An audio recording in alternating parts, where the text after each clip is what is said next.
we will commence our meeting today.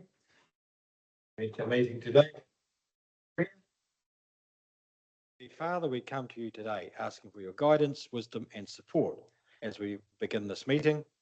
Help us engage in meaningful discussion, allow us to grow closer as a team and nurture the bonds of community. Fill us with your grace, Lord God, as we make decisions that will affect the ratepayers, all our citizens, staff and stakeholders of our district. And continue to remind us that all we do here today, all that we accomplish is for the pursuit of truth, for the greater benefit of our people and the Te Arua. We ask these things in your name. Amen. Thank you, councillors, and welcome to councillors and staff. Really, no visitors. We'll just have apologies. So there's a lateness, apologies for lateness for Naoma, and I think for the Mayor and Erin. I'm not too sure whether they're full apologies or lateness, but Erin really is. and Erin, He won't be here. Don't know about Erin.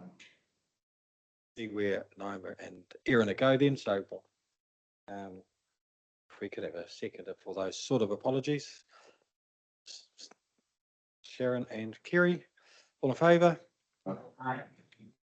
Kerry, thank you very much, councillors. Forum. We will skip that. Notification of not on the agenda. Nothing there. Declarations of conflict of interest. Nothing there. Confirmation of minutes. Councillors, the minutes have been circulated. We just flick through those minutes of the 18th of September. We'll go page 1, or my page 3, page 4, page 5. No changes to the minutes. Good, if we could have a mover and a second, thanks. Councillor Peter, Councillor Steve, all in favour? Carried. Councillors, we'll just move on to reports. Just a slight change.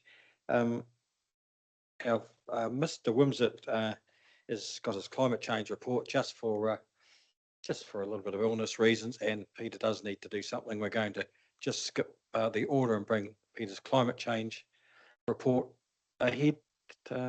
Councillors, that will be on 75. That you can just bear with us for the council. I'll just get Peter's report. Right, our page 75. Thanks, Scott. Peter, all yours with your climate change report. Thanks. Yeah, so thank you. Can you hear me all? Can you hear me okay? Right. Okay. Thank you, Councillor Sutherland. We haven't reported on this before, but it's now a regular matter that we report through to the regional committee, which Mayor Tracy is our representative on. And I thought it was probably quite useful for us to now continue to report this. This is quite a high level summary of what council is doing in terms of our response to climate change matters, both in terms of adaptation and mitigation. So mostly though, our primary actions are to prepare for climate change. So in other words, build resilience. And that's clear in terms of the type of tasks that we are doing presently. So this is quite a high level. There's below that is a more detailed level analysis of all the actual actions that we're taking as a council. Too much detail to report through to region, but still probably useful for me to bring that back to yourselves. But it's usually the obvious things, which you would think, like the recovery from Cyclone Gabriel and all of our waters infrastructure investment, the infiltration, the storage, even the treatment, all can be considered ways of improving our ability to manage climate-related events. So there's that aspect in this report. There's a little update there on basically the weather, what NIWA is forecasting. Big picture, of course, is that the world is in trouble. and we can see that on a daily basis on the news if we so wish. We won't have a lot of impact on that. And that's probably the final part of the report, which is around our emissions. Our emissions, so you understand, our primary source of emissions are wastewater and solid waste. When I calculated that based on some general rules of analysis that we had a few years ago now, and it was work commissioned by Horizons Regional Council for the whole region, it indicated 96% of all of our emissions were in wastewater and solid waste, and 4% were the things that people think about, which are the use of fuel and electricity. I have readily available the electricity information every month, and I've attached that, and you can see there that at current carbon prices, it's only $16,000 a year in terms of our cost, which is included in our power bill when we pay our retailers. So it's quite small in terms of electricity, because most of New Zealand's electricity is through renewable sources. But even notwithstanding that, if we brought in both Downer and Tara Council's vehicle fleets and construction machinery, all of those used to add up, when I last calculated, to 4% of our carbon emissions. So 96% was these two other, wastewater and solid waste. So it's kind of gives you an indication of where things are at.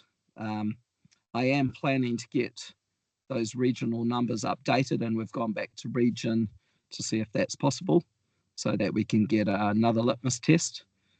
But it does indicate where our investment should be to try to minimise carbon footprint. And that's not the things that most people think. It's how we manage our wastewater system, for instance, to minimise methane. Methane being a much stronger greenhouse gas than CO2. Are there any questions? What's the car you're sitting in? Say that again, sorry. The car you're sitting in, what is it? Oh, it's my car.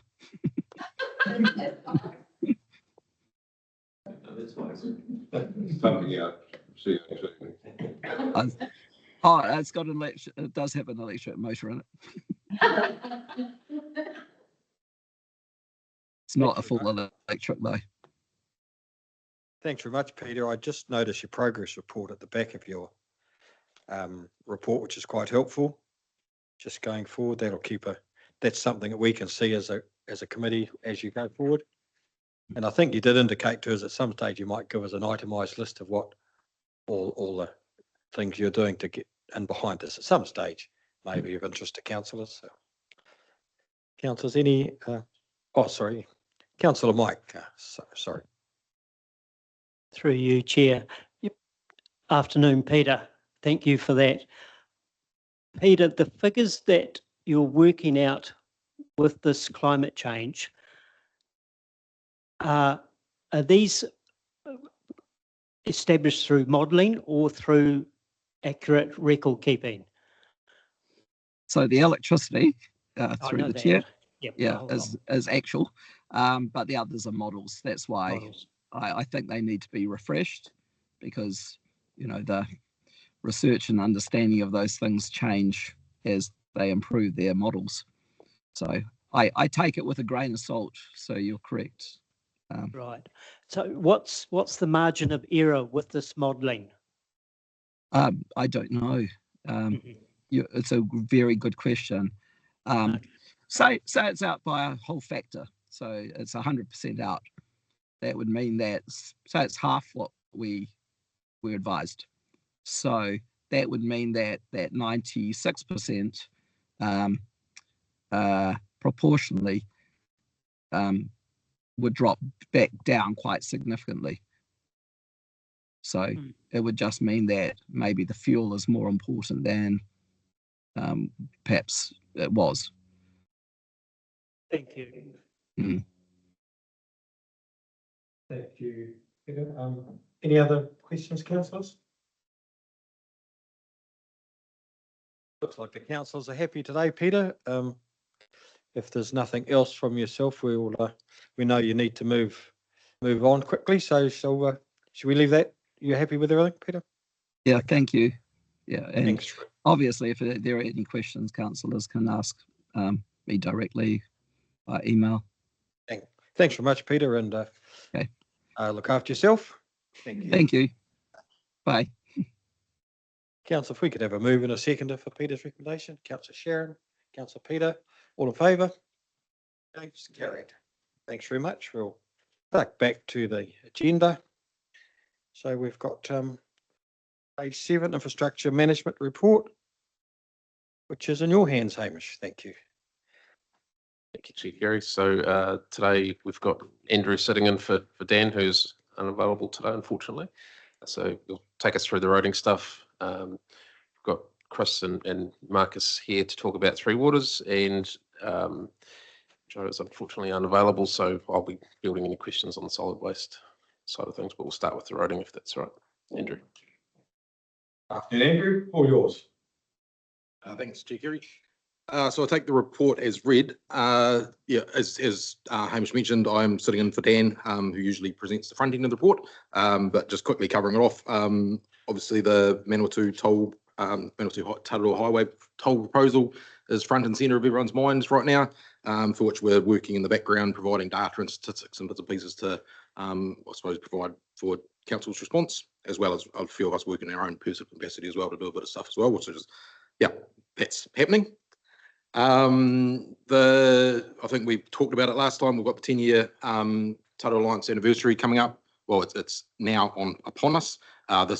Tomorrow we're having a bit of a cake and lunch after our stakeholder meeting with the subcontractor or our stakeholder group for the Mews Works tomorrow. If you're wanting to come along to that, feel free. Based on a bit of discussion throughout the week, the Alliance procurement strategy has been discussed. So on the back of council employing another person in the procurement team, we've now got a person assisting us in terms of that space for procurement, which is quite good given the amount of work that we've had come on our plate over the last few years with storm work and cyclone recovery.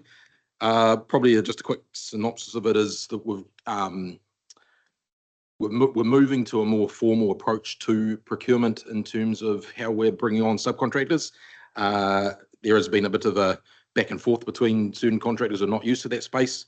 So I suppose with our supply panel that we've got up in place, the purpose of that is to allow the contractors who are used to working in the tender space, as well as the contractors who are not used to working in the tender space, to participate in the cyclone recovery. I suppose we've got such a varying different levels, scales of business and experience in this space. We're having to work between the various different parties, which does create a bit of chatter between the different groups that are involved there. So during the last month, Blake held a contractor reinduction session just to talk about what's coming up for this financial year in procurement. Did the health and safety reinduction for the contractors, which is always a good chat particularly with contractors that don't really work in the roading space previously. But we just wanted to probably highlight some of the expenditure we've had over the last year in regards to local versus the Alliance versus the not local, which is outside the district. We have been conscious of the amount of money that's been putting through the Alliance and the expenditure and the chatter around, I suppose, the local contractors about where the money is being spent. So as the table there on page 9 demonstrates, it just shows the breakdown of where the funding is being distributed. And bear in mind that with the Alliance funding, a lot of that is for people who actually live in the district and work in the district. So it's wages and bits and pieces. So it just probably provides a very high level perspective of where things are at.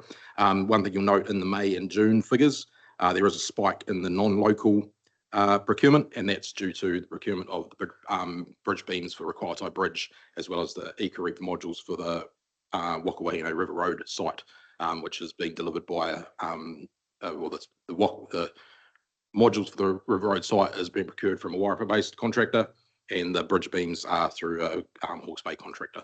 So that just shows the spike at the end, towards the end of the financial year.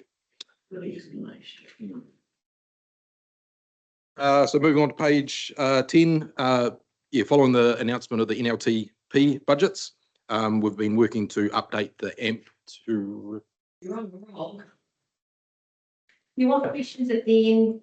No, we'll go along with it, the questions if we might go on. Okay. That's right. You're on councillor Mike.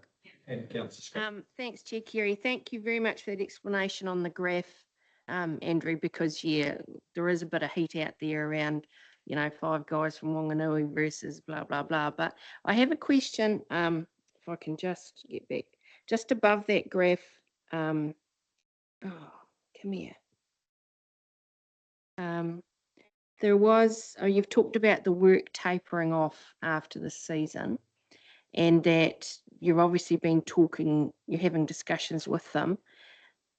What's the signals you're getting? I mean, I was out with a contractor the other day, and he had a heap of gear and a tribe of men, and I was thinking, I did talk to him about the work that he was doing. I mean, what sort of signals and time frame have you indicated to them that? So when we started up the panel, we were very clear to them that there will be a surge of work going through, and we have been highlighting with some of the contract. We have been monitoring some of the contractors and observing scaling up.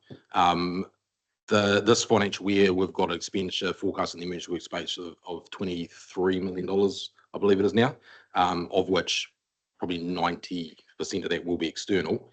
Following that, we're probably dropping back down to about 10 million, if not 5 million, depending on what we get through this year. So it is a big, yeah.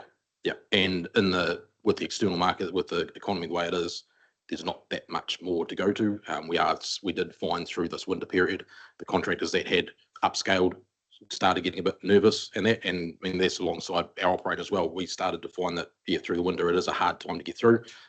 So we are, I suppose, trying to communicate that. It is obviously up to those businesses to manage their staffing levels accordingly, and the risk associated with it. But yeah, if I was a private business, I'd be very much aware of it right now, because you can't yet. We've got a 18-month window, really. 18-month for the recovery program, but the big scale work is going to be this summer, and come April, that big scale work will be significantly less in terms of the heavy earthworks operations and the aggregate cartage and the traffic management that's going on around the place. Councillor Mike. Thank you, Chair. Andrew, have they started the bridge, please, on site? So that is scheduled to start next week on site, basically establishing their compounds. But yes, it's all signed off, ready to go. I'm waiting for the confirmed program through from Jamie, the project manager, to get that. But essentially, it's all teed up to go this month. Thanks, Mr. Chair. Thanks very much, Andrew. Just another question on the local versus not local. And you're right, there is, a lot of noise and a lot of talk in the community of people saying, hey, why don't we get more local people? Or I know this business that might be able to do that. So really pleasing to see some of the stats behind it. I suppose my question, though, because I get asked a bit of, how do we get some work through the Alliance? What's the process for a local business or a local contractor to, I guess, be invited to tender or to get on to our panel? What do they need to do? So when we set up the supply panel, that was an open market tender, essentially it invited the contractors to provide the attribute data information, essentially. So did they have health and safety qualifications? What operations did they perform? That went out through GETS with Mox running that process. Of that, we had about 30 submissions to it, and of the contractors, the local contractors that were there, all of them got onto the panel. And the only ones that didn't get on, the only ones that the additional to the panel were the specialist contractors that we couldn't supply that, I suppose the skills, bridge building bits and pieces. In terms of actually getting on the panel now, it is still open to complete that application process. We are, what we're, I suppose, opening the panel up to more people is spreading the, I suppose, obviously the opportunity, it's giving more opportunity, but it is also starting to impede the efficiency of it as well. There have been a number that have been offered the opportunity to submit on the documentation that was provided as the gets, of which they haven't selected to do so. And when we go through, when a contract has been awarded a job, completed a job, they get reviewed and to see based on their performance, did they deliver on time? Did they deliver to the cost and health and safety bits and pieces? That is getting reviewed after every project now. And of the ones that aren't performing, there is discussions about whether we're pulling them off the panel. No one's underperforming. So we haven't made a decision to remove them from panel. So our panel is still, I believe, 12 contractors that we've got there. But I say we have offered out opportunity to join the panel for some of the ones, particularly the local ones that have asked the questions, and some of the non-local ones we've sort of given them the opportunity to, but they've always found another avenue to do work. I mean, essentially probably leading into winter, we had a big influx of requests from external contractors, the likes from up in Hawke's Bay, some from down in Christchurch, to see what was going on with it. We gave them the paperwork, but they never submitted on it, essentially, a lot of them. So, yeah.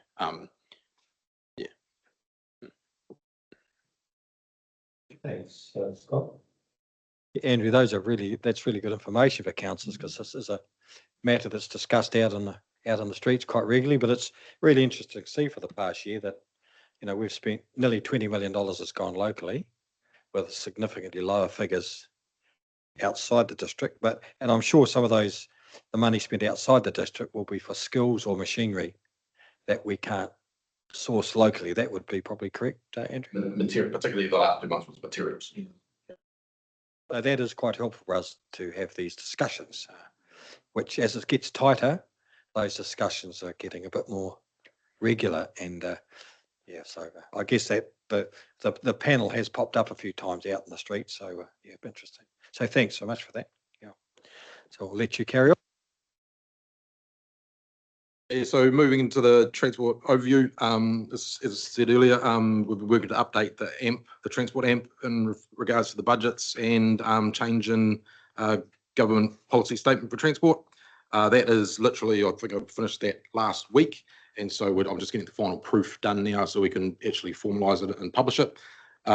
Largely, I wasn't involved in the AMP development workshops, but essentially when I read through the information that was in the draft AMP before the GPS came out, a lot of the priorities and objectives of the Tararua district aligned with the new GPS.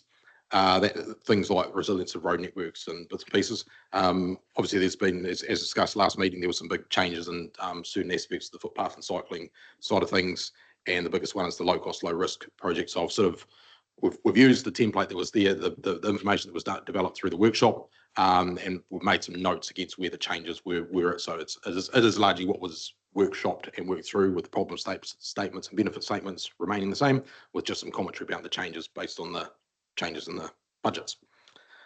Hopefully that'll be available next week for reading, and it is 156 pages. So I'm looking forward to writing a report back onto it. Spent a lot of time on it. I'm not supposed to sit in a drawer for people. So through the last month, we've worked through the footpath strategy in terms of providing an option going forward with the changes in budgets. If we move to the graph that's shown on page 11, it kind of gives a summary. So back one step. In September 2023, we conducted a full network footpath survey of all the footpaths in the district, and basically identified all the faults that were from the small little cracking to the vehicle entrance which we all know have a few challenges around them. The table below provides a summary of what was identified in that. There's 3 levels of 4 levels of service that we've got in the graph. One, which is the amenity works, which is the water blasting that occurs around the district. The green faults there are the monitor ones, which, let's say there's a small crack that at some point will deteriorate into a failure. The yellow ones there are the faults that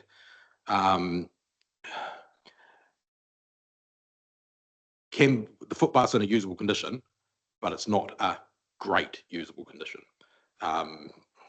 So a good picture would be quite nice here to explain it more, but essentially moving into the 3s, they're the key, I suppose, ones that create trip hazards and bits and pieces that we're working to fix now. In summary, we can only afford really to do the ones in red with the budget we've got available, and small portion of the yellows. Usually we would try and do about 50% of the yellows in the previous financial year. So it's probably demonstrating what that means is when we've got a footpath and it's got a few bits and pieces broken out, the repair method that we were looking for this NLTP would be a skim coat of asphalt to fix the immediate fault, as opposed to cut the whole section of footpath and repair the whole footpath.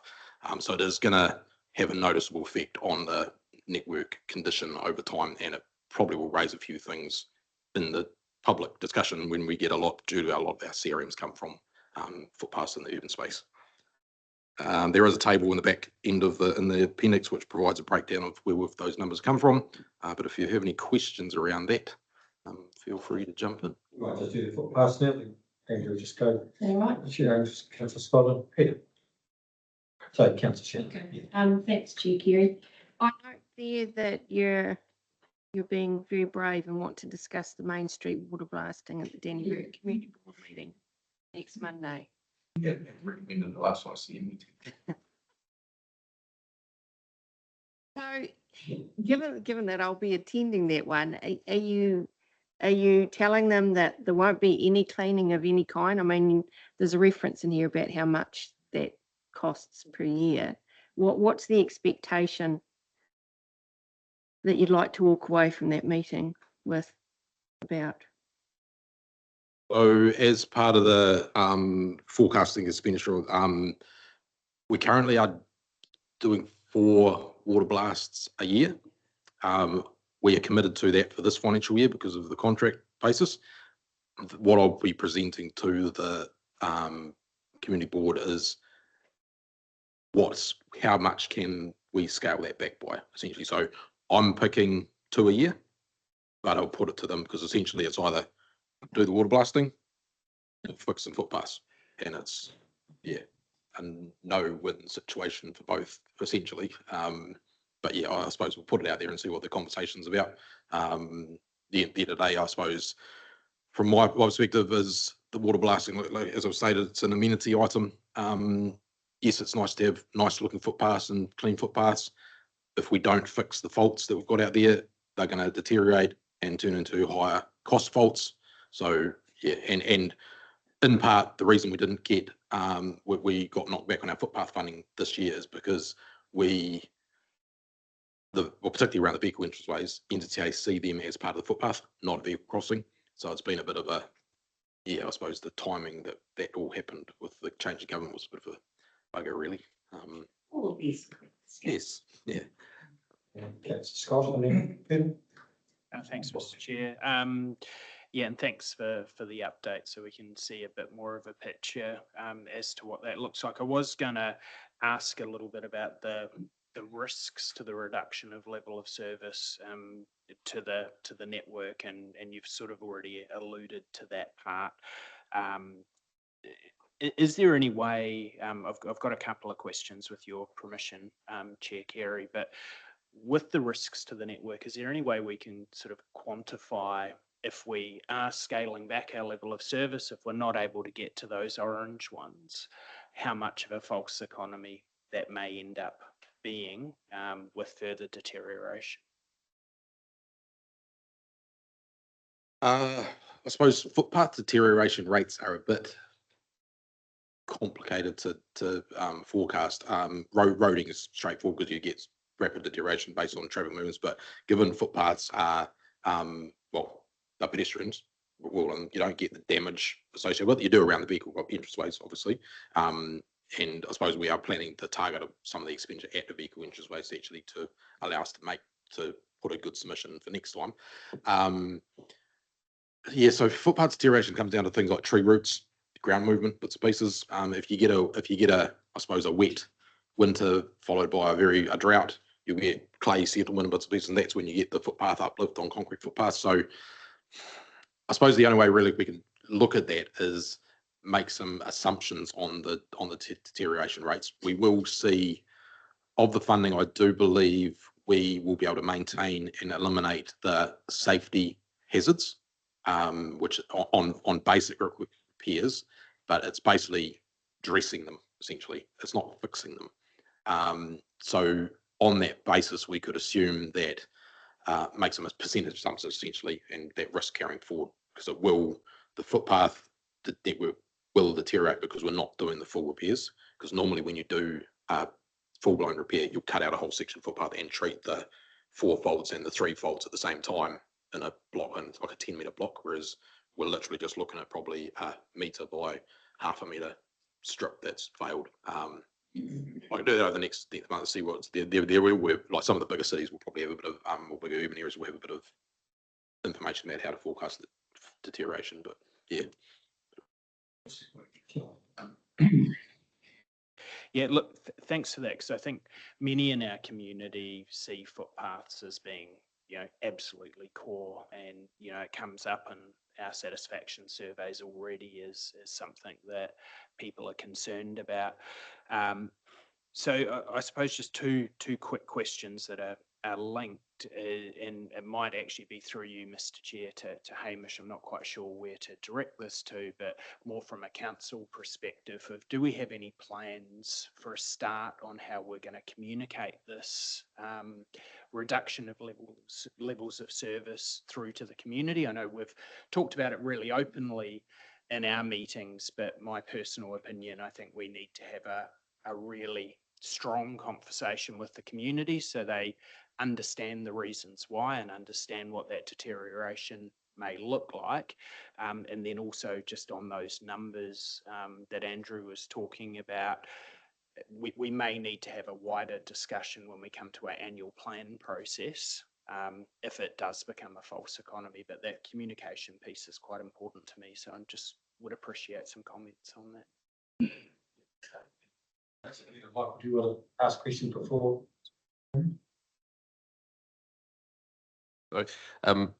Thank you for the question. I think it is pretty important that we get our ducks in a row first before we let the community know what the impact is going to be. And I think that's where these conversations are really useful to Andrew and the team, just to quantify what we're going to end up doing. And certainly after talking with the community board, we'll be able to be a bit more concise about what we're telling the community, but certainly going out and telling them prior to the annual plan process, because I guess that's the opportunity where we could look at alternatives, go back to the way it used to be before NZTA subsidised it, as much as it pains me to have to fund things completely locally, but that is still an option.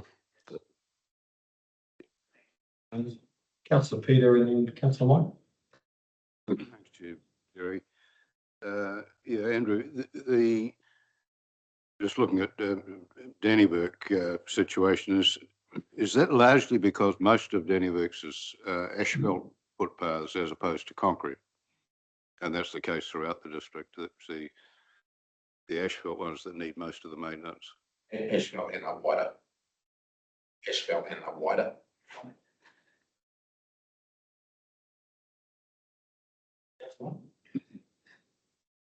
Through you, Chair Kerry.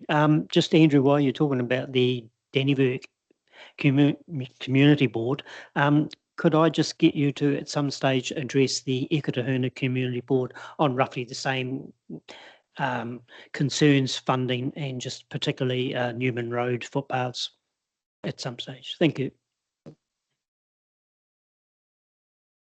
Thanks, Chair Kerry. Just wanted to mention that yesterday at the regional passenger transport meeting, sitting around the table with probably, I don't know, 8 or 9 other councils, everybody was saying exactly the same thing. There were 2 or 3 councils that were finding the funding in the books to actually carry on as business as usual, but they certainly were talking about what a massive struggle it is. So everybody's got the same problem. So whether there's an opportunity even to talk to other councils to see how they're approaching it with the public, just a thought. Steve, thank you. Yeah, through you, Chair Kerry, that 772 potholes is false economy type of thing. 9 of them you and I visited in the same stretch of road. So I'd like to know, and there was only 3 potholes, by the way. As we know, they were all done 3 times. So 3 times 3 is 9. Does 772 potholes mean fixed? Or is it just 772 potholes, which is really some figure multiplied by a power factor of whatever? Because as we talked about that, it was about the calibration of an improvement maybe in the way they were done. Page 16. I'll take a stab at this one first while Andrew finds the page.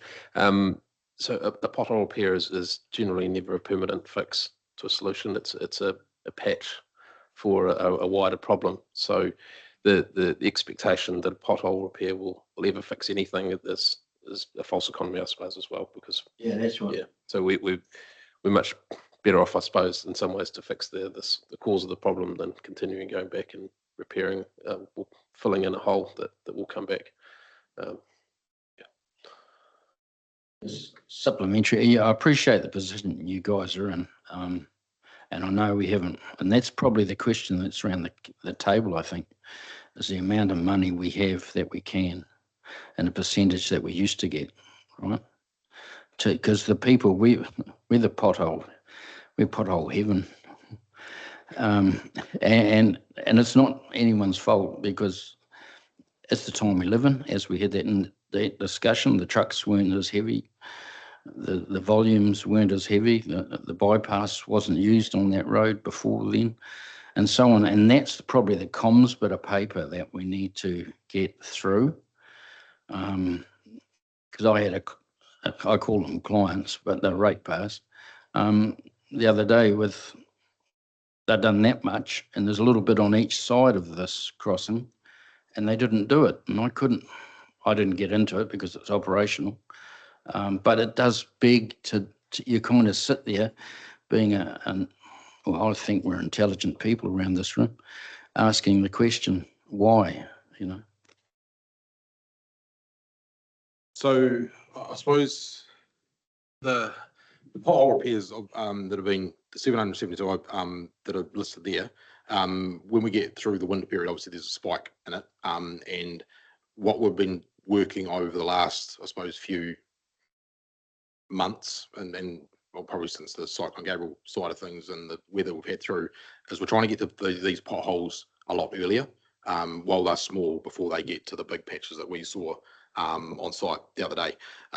We are also starting to record our potholes a lot more, because when we've got the records of potholes where they occurred, it actually drives the Forward Works program for our renewals process. So which actually being more astute at actually capturing the data, whereas previously if you did one pothole repair here, or like 5 potholes in a small area, like we saw, they would have the crew would have recorded it as 1, but now we're actually recording it as 7 potholes. So we know that section needs to be focused on from the renewals program. So the modelling that happens in the asset world, essentially you look at the pavement condition is and fault identification is largely driven by how many faults we've recorded, how many faults we've repaired, including potholes, including stabilising patching, including dig outs and bits and pieces, because then that drives the renewal process. So actually capturing that data and where those 772 potholes are is key to driving our Forward Works program. In terms of our pavement budget, this NLTP, we've done very well in that space. So we've had big increases in our reseal budget, which essentially is the work that's the upfront work to prevent potholes occurring, because it's the waterproofing of the surface, as well as our increase in our rehab and pavement maintenance budget. So while 772 is a high number, capturing that data and we are getting them earlier. In terms of obviously the methodology and repair, yes, there will be ongoing conversations about how those repairs are done. I suppose the balance is between stopping with a concrete saw, cutting the pavement out and doing a pothole repair, or stopping and just throwing a bit of cold asphalt in it and wheel rolling it with a truck. So one would take an hour with full traffic management setup. The other one would take 5 minutes with a shovel and back and forth with the truck. So there is the balance between, I suppose, how the repairs, the cost efficiencies of the repairs. NZTA have worked towards 24-hour pothole response on their network. They are encouraging local authorities to head that direction as well. But when we've got 2,000 kilometres of road to deal with, it's like, well, that's for us, it's not necessarily reasonable. That NZTA are also looking to actually do the whole cut it out and rebuild it type things. But if we on one side of it, we talk about traffic management costs and costs of the repairs, but then we have to do those repairs, basically anything that's longer on site, I believe, off the top of my head, I believe it's 10 minutes, needs a full blown, put up 30K signs, put up men working, you need an STMS on site. So you're probably adding 4 staff to the site to do that repair. It is the challenges of, I suppose. Yeah, one part of our we're getting pressure from one side of it to do better basic repair works. On the other side of it, saying reduce the cost on these repair works, and I suppose it's just where we sit in the balance for the district essentially. So, yeah, it's. Yeah. I could talk road and jury on top of you, but yeah. No. On the positive note, is what we did on that when we went to Mahara Road, we did when we upgraded the I updated the faults and bits and pieces, it did trigger for a renewal there, so we are got that site for renewal this year, which is and when we drove with NZTA previously in the previous regime, they would have said it's not a rehab, but now they're actually recognising that we're not doing the country's not doing enough pavement rehabilitations around the district, so it got ticked off by just literally looking at it and saying the road's falling apart, we need to fix it. So it was a good exercise, I think.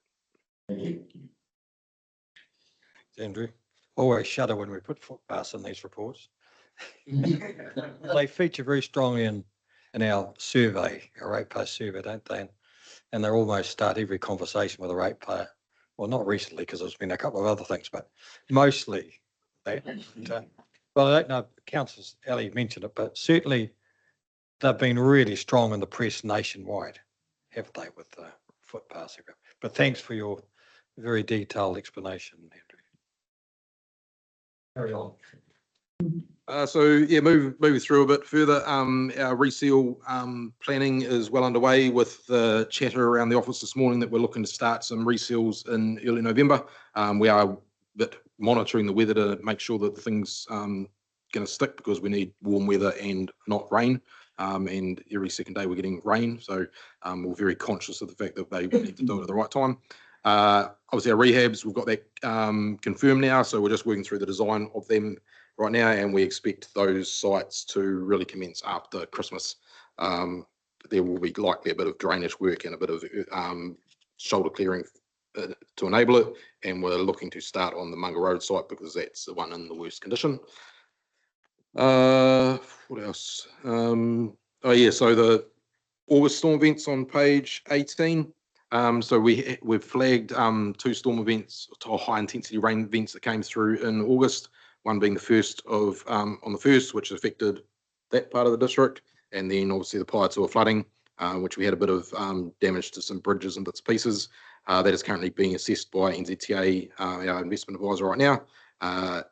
Of the information, of the feedback I've had, is that they will be approved, but some of the faults that have been submitted he considers to be just our basic business as usual under a minor event category.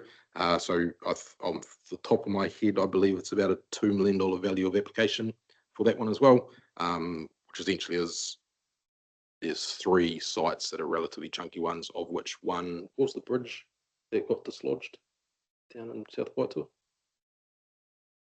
Yeah, this fella's fell. No, it's not. Yeah, the Pointree fella. Oh, no, one up here, one up North Coast. Sorry, Gumbries. Yeah. So we had a Macrocapa drop onto a bridge, and it basically shed the deck slightly, so it's closed to heavy traffic right now. But essentially, it might need a bit of work. Essentially, we did of the one that closed Balance Valley Road. We did have a number of them in the southern end of the district, which we got in there early enough to stop them actually turning into the Balance Valley Road scenario. So I suppose it's the response time. Done well there. So broader emergency works, our high complexity works are really kicking into gear now, with a number have been released to the supply panel and over the last month and awarded. The Weber Road site that's been on hold through the winter, as well as the River Road Akatea site, they're back in full swing now, which we expect to have them all closed up by Christmas. I suppose in terms of opening up and tidying up some of those key routes. And beyond that, Just stop it. I'll just hold. A question from Sharon. Thanks. About Akatea. Hey, Andrew, the River Road Bridge, the Akatea one, a couple of comments, the high complexity ones. Councillors might remember that was when David Veal in his orange jacket was walking to the end of it, and I was worried if he didn't come back, how the hell I was going to get back after one of those rough trips out to Akatea. But I need to commend the team, because I had a phone call 2 weeks ago from Malua, who's obviously part of the planning team around this very important bridge, wanting to get some input from and a bit of local knowledge about who needed to know how road traffic was going to be impacted. Now, I was just stunned and amazed. So a huge compliment for the forward thinking and the willingness to not impact such work on communities. So congratulations, and really commend that kind of thinking actually, Hamish. So thank you very much. It'd be great to see that bridge. I happily drive over it right now at the moment, but I knew that there would at some stage have to be some work. So thank you very much. Sharon, appreciate it. I'm sure. it's me. Wrapping on, so if another further question. Thank you. Andrew, any further questions, council, for this report?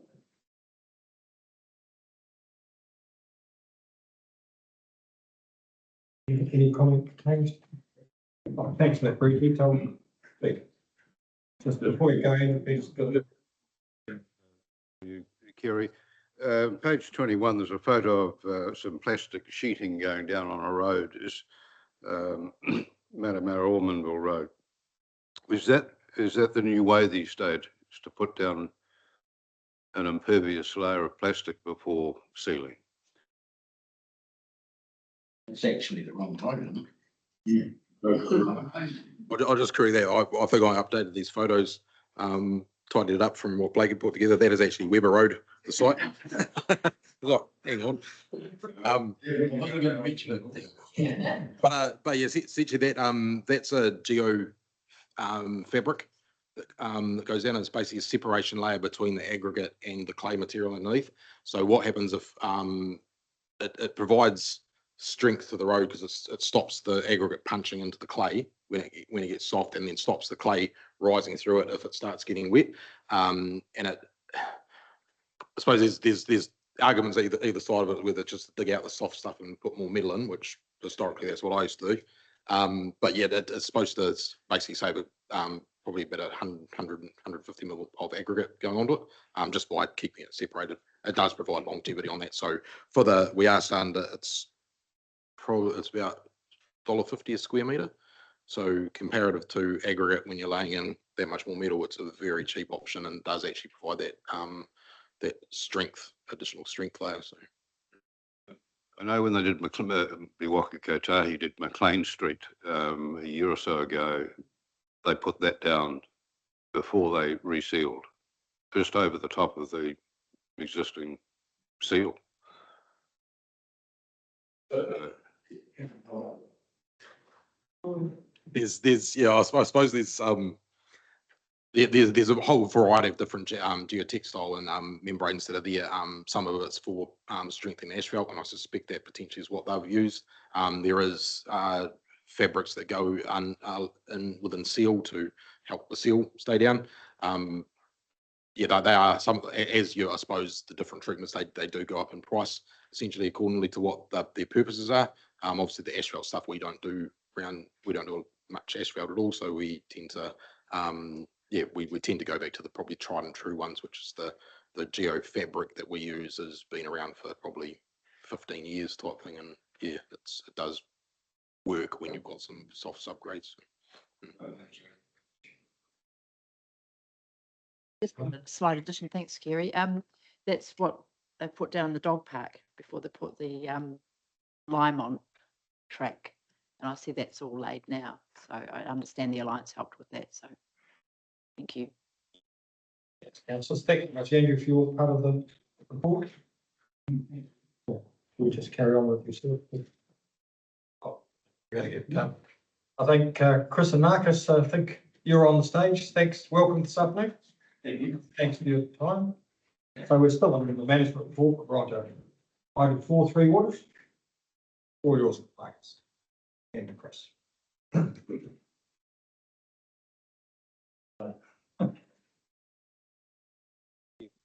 Sutherland, councillors. Start off with Chris is going to give us an update on water demand management and water conservation plan, as well as the universal metering. But I thought I'd start off with the non-revenue water balance that we had completed in September. The reason that we have this done is to benchmark our water consumption across primarily the 4 main towns. We haven't worried, we're not concerned at the moment about the smaller schemes, simply because the consumption there is relatively small in the grand scheme of things, and we want to understand what the bulk of our water losses across the network are.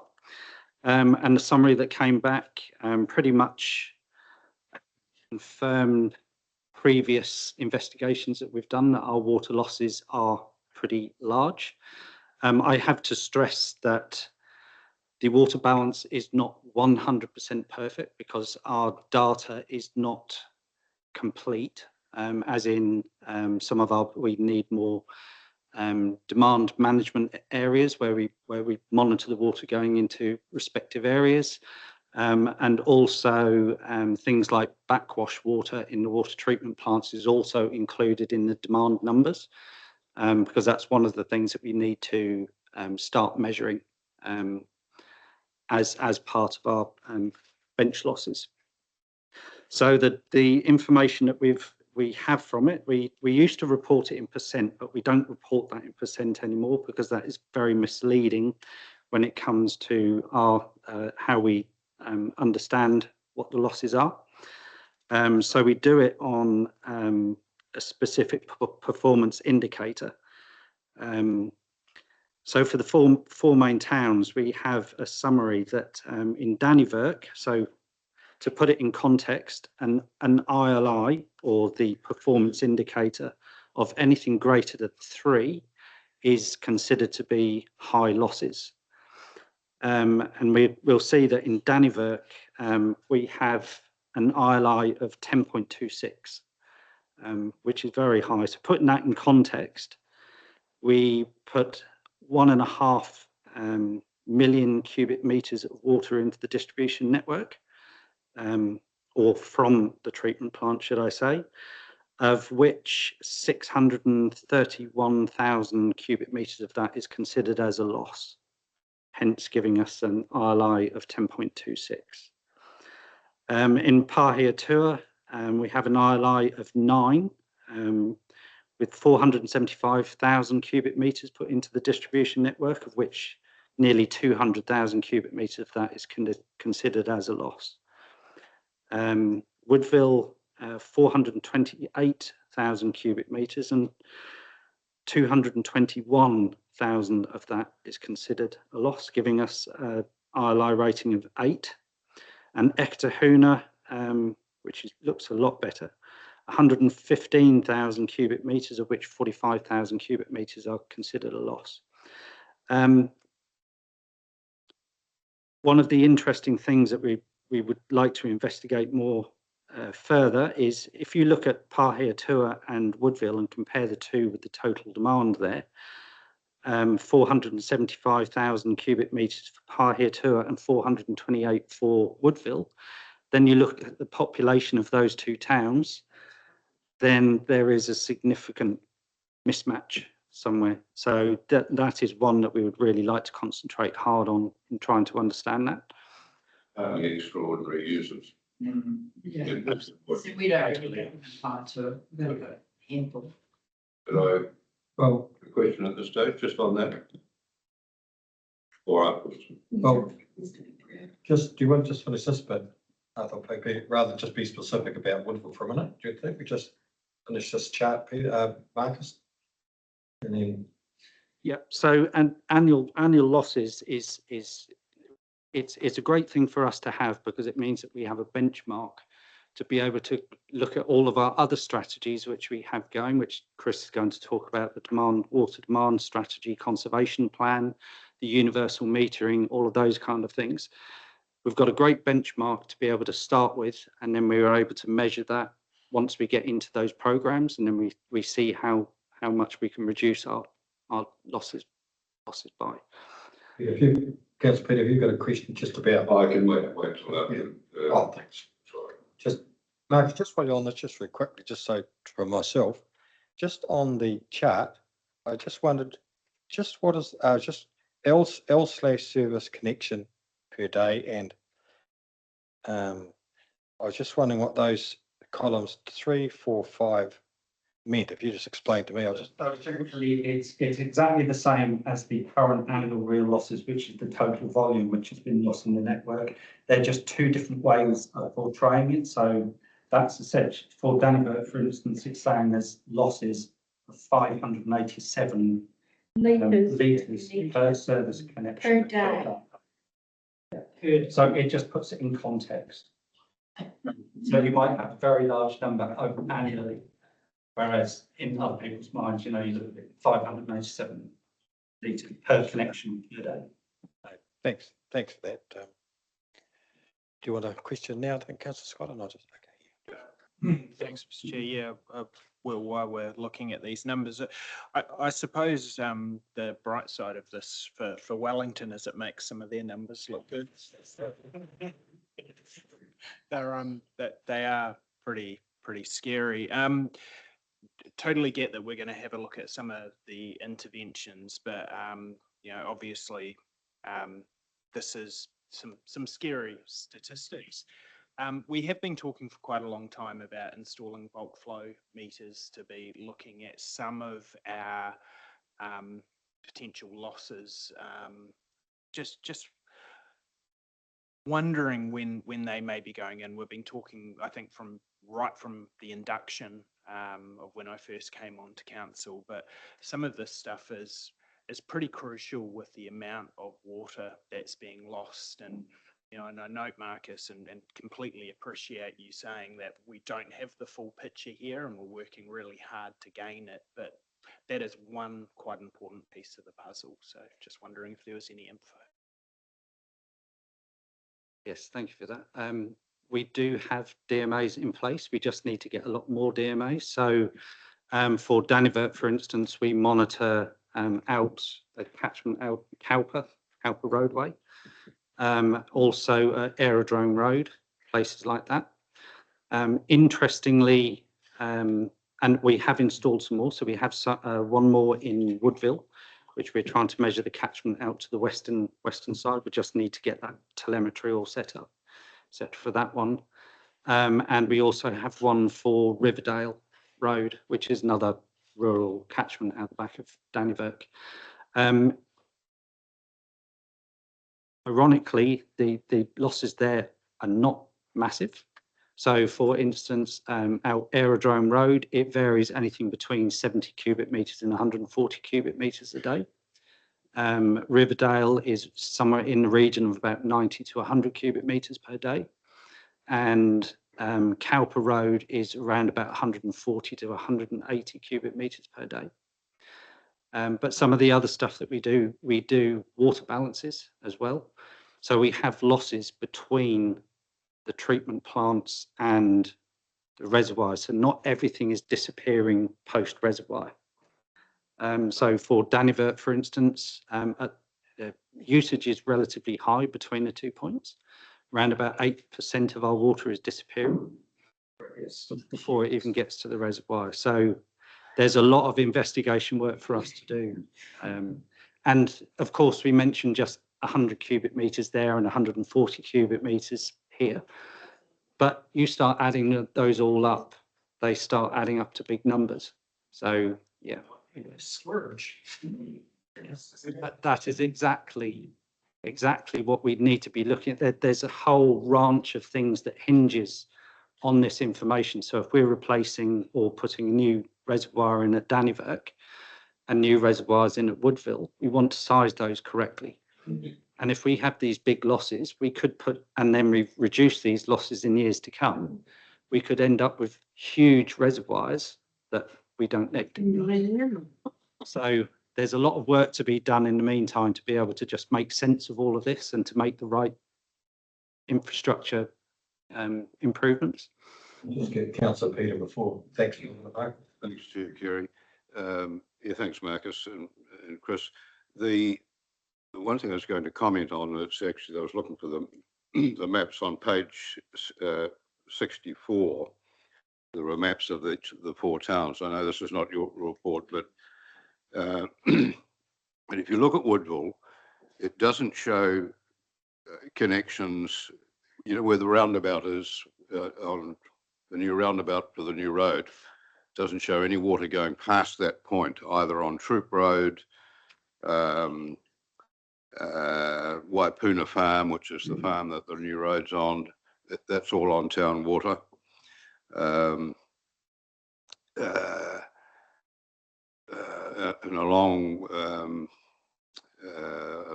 Woodlands Road, I don't know how. I've cut you off, sorry. The house down there, but we mentioned this some years ago to the various staff members. They're not even, I think they don't even know who's getting water. One of them on Waipuna Farm, we spoke to him about his usage, and he's quite happy to come off town supply as long as we give him a hand, e.g. might be to put in a tank or a pump or something. But he's quite happy to come off town supply, but nothing's been done. There's a lot of talk about all this wastage, where it's going, and no one knows where it's going. We do know where a lot of it's going, but nothing's done about it.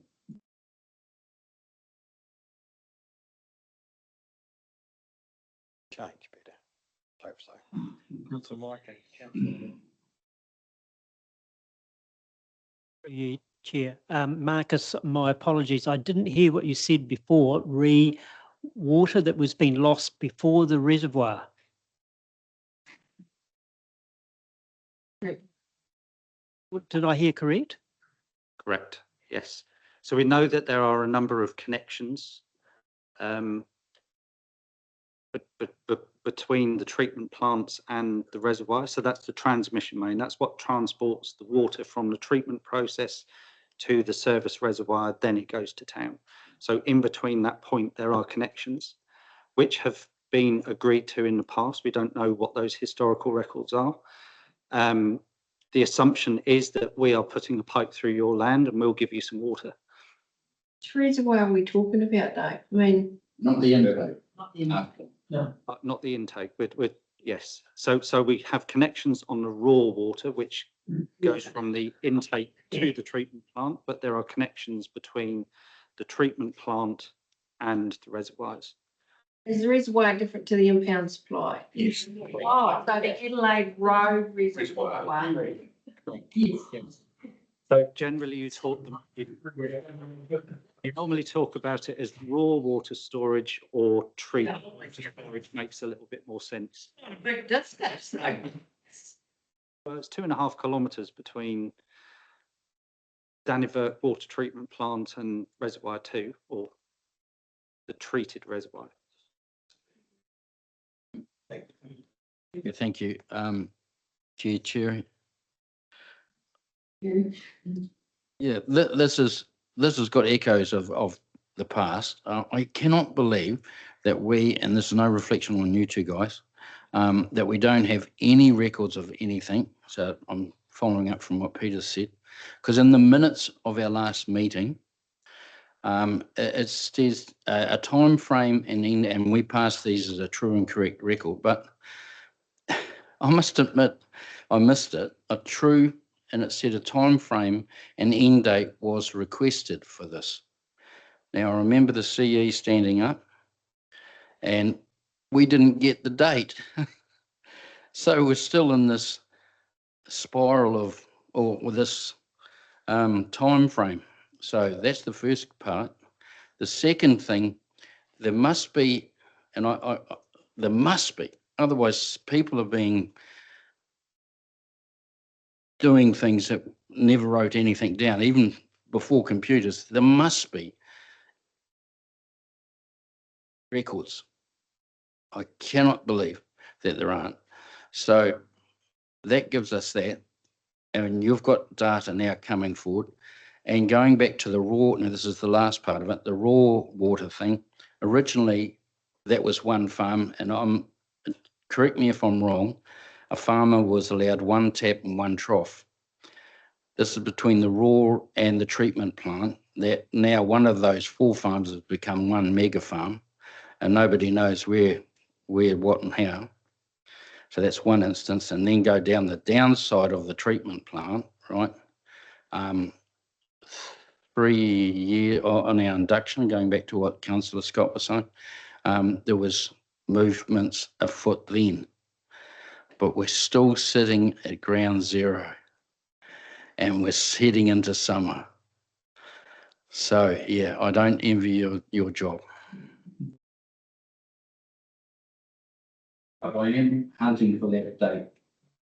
Councillor Steve, just before I take Mike, I may have missed the meeting. What date are you insisting on Brian giving you? A date for what? To fix this whole problem, or a date? What date are we, I'm missing this myself. What date in your first part do you? It was to do with the dates of we're trying to get this closed down and narrowed down to where all these leaks are. And we were getting, because we had the meters, right? And you've alluded a little bit to it, which is, this is good work, by the way. It's getting there, but we still haven't. For you, Chair Carey, I think there's sort of 2 aspects to this. One, I think you're referring to those dates was around the bulk meters that we're talking about in terms of Chris did present going back quite a while. And it took us a little bit, but those bulk meters had been put in place. And I remember going back in time, it took time to get good data from them to actually understand the size of the issue. But in all fairness to council, we were talking about that a year ago, but Marcus has picked that work up since then, and they're starting to get those data. So for the first time today, which I think was great, we're starting to hear the amount that are being picked up at these various points. So that's given us some good data that to be able to put the plan in place to look at around some of this management, just in terms of what we just can't go in and cut them off. So there are some legal restrictions on us through MPI and others that they must still be able to provide water to their farm. So sort of endorsing what Councillor Peter said is that there needs to be an alternate water or alternate method before we do turn the tap off. So we've got to work through those various options to understand what are the options for these farmers as well. A lot of them have their own consents and stuff, but they're taking our water as well. And so all these other range of issues that we've got to work towards.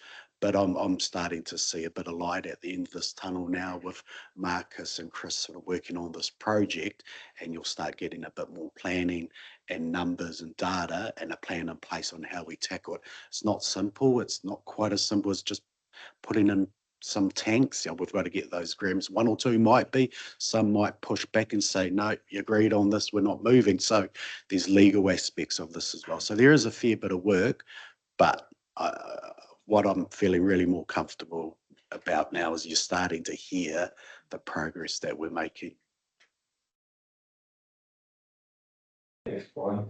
Was this? Yeah, I agree. It's good work and congratulations. Personally, I'd like to see in Woodville, I'd like to see a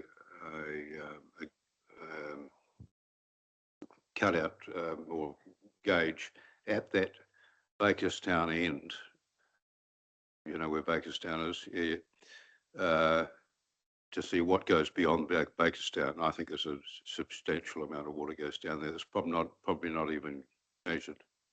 Well, that's an interesting one. That's actually one that we have put the DMA on. The unfortunate thing is we put the flow meter in, the chamber got flooded and it damaged the flow meter, so we've got to get another.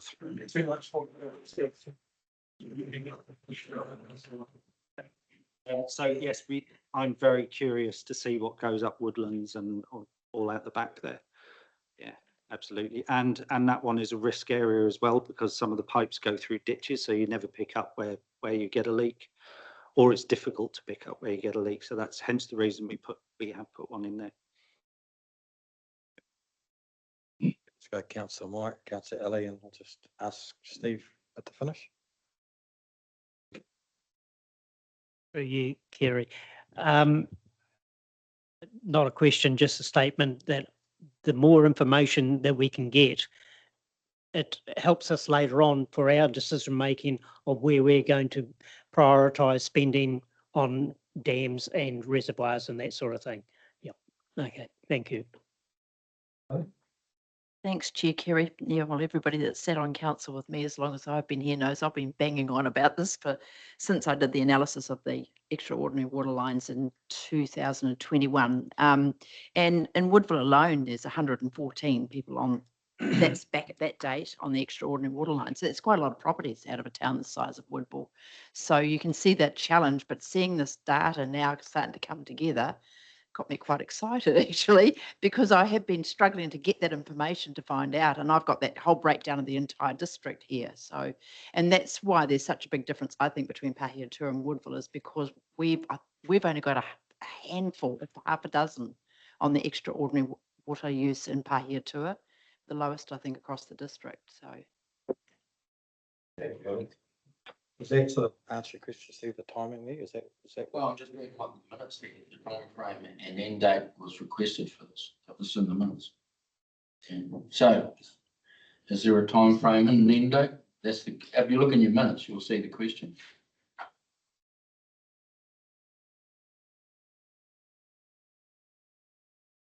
What page, Steve? Just a minute. Oh, it's in our minutes at the beginning of the day, on page 5.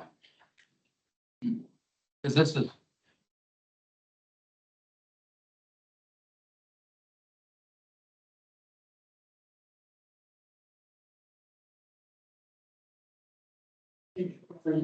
Through you, Chair Kerry. So I think this is referring to the bulk meter information, like Brian mentioned, and it's where these figures have come from. That's how they've done that water balancing and have figured out what the losses are, is through the usage of those water bulk meters. If I'm correct, Marcus. So this is the reporting process from that, isn't it? Correct. So the non-revenue water or water balance that we do is a mixture of taking all of the quarterly reads that we do over the period of reporting. So we do it from the 1st of June to the 31st of May. All of the quarterly meter readings, all of the readings from the bulk meters from the reservoirs and treatment plants, what's gone through the system. But also we make some assumptions about consumption, e.g. Each domestic property or person will consume 220 litres of water per day. Then you calculate all of those things out with those assumptions. And that's what gives you the numbers in this report. That's why we want to get the additional information from universal metering, additional DMAs, backwash water measurement, because we don't measure that, that will give us a far better idea and will probably bring some of these numbers down. But Chris is working on the demand management strategy and the water conservation. The program is being put together, which will show timelines for all of these work streams, e.g. DMAs, bulk meters. Just supplementary. So what you're saying, that the data that you've got now is 1 year to this report. So like I remember that green box going up Cowper Road because it's just down the road from us. Okay, and we had a chat there one day. So this is 1 year's data with those assumptions, and now we're going to go into another. That's the type of idea I'm trying to get in my head. So you know what the dots are. Sorry, We're going to do this year on year. So we have done it before with significantly less information. This time we've just done it on the financial year, and we will do the same next year on this financial year, and we'll keep doing that, measuring where we are in. Cool. Thank you. Yeah, so annually. Thank you. Yeah, thanks, Marcus. Councillor Sharon. Thanks, Chair. Question to both of you, really. Looks like we can only go up from here, but well, whatever. We can only improve, I would suggest, Chris. But I'm interested in hearing. I mean, Marcus, you've been knee deep in this for a wee while, but Chris, with your, I know there's a report later on from you, but were you surprised? Were you going, oh shit? Or were you going, nah, this is what happens around New Zealand? I guess I'm interested in some more generic insights as to, you guys, this is a really big problem, or lots of other places have got. I'm trying to find something comforting in this information. Through you, Chair Kerry, I would say that it is not atypical for smaller regional towns to have the challenge of accurately understanding their water and having a lot of unmonitored, unknown connections. You know, even within the urban area, we've just started collecting, the utilities team has just started collecting information on what manifold connections are in place at every urban property at Dannevirke, and we are finding an extra 5% that we just didn't know about, right? So this information coming out of the water, and none of this is atypical. New Plymouth went through this process and they found about 10% more. Smaller towns, I know, you know, like Southland District, they have struggled with identifying where their water is going, and it's just a constant battle. The consumption, you know, Marcus talked about 220 litres per person per day. Typically, we work on 180 to 220 litres per person day of consumption. So these numbers are extraordinarily high in regards to that. But older networks, you know, the country is facing a uphill battle with a bow wave of renewals work to do, private connections to be remedied, all sorts of things. And I would commend this council on rolling up their sleeves and tackling it, because you're putting some attention and light on it, and now we're putting plans in place to do something about it. Thank you, Councillor Kerry. If you want a level of comfort, for the Wairarapa, South Wairarapa is losing 42%, Carterton 16%, and Masterton 45%. I've been doing the data on this for a while. Sorry. Thanks, Councillor. It makes us feel pretty good. I wasn't really going to, I was just going to count. There was one area of our network that we've been incredibly concerned about, and I won't mention it, but you did mention on one of the areas, and that's the connections that have been in place a long time. And, you know, it's the give and take thing, but the figures that have been given make my eyes watered a bit. So we'll see where that goes, but that's based around the impounded supply area. But yeah, so anyway, obviously this is close to everyone's heart, this topic, isn't it, Marcus? But thanks so far. Yes. Thank you. Thanks. All yours, Marcus. Done that one to death.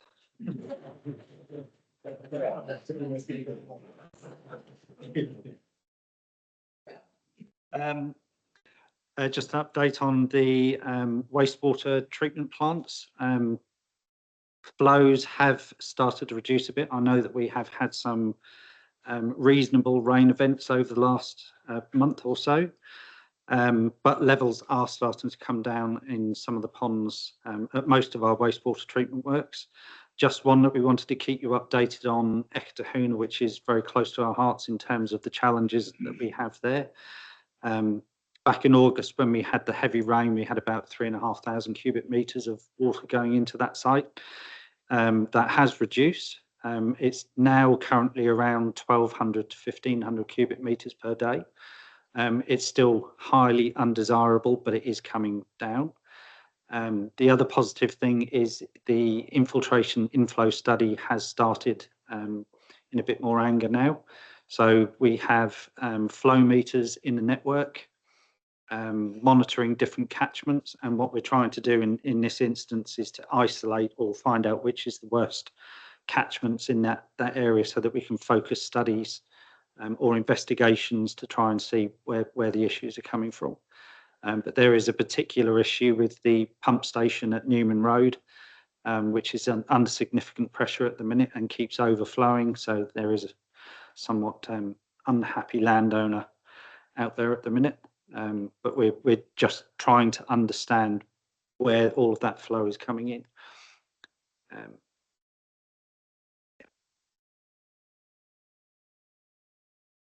Just carry on. Okay. Consents and compliance. The network or the network environmental performance measures. Oh, sorry. 22nd. Apologies. I haven't got the agenda. So I'm just working off my report at the minute. The network environmental performance measures was put to Tūmata Arawai, which is a statutory reporting requirement. This year we had additional measures that we had to put in there. So primarily before, it was water supply that we had to provide information for. There were additional measures this year for wastewater, and we managed to supply 85% of the information, which was a pretty good performance for us in terms of, we talk about the data that we have not been collecting in the past, but we are collecting now. It was great to be able to answer a significant amount of that survey.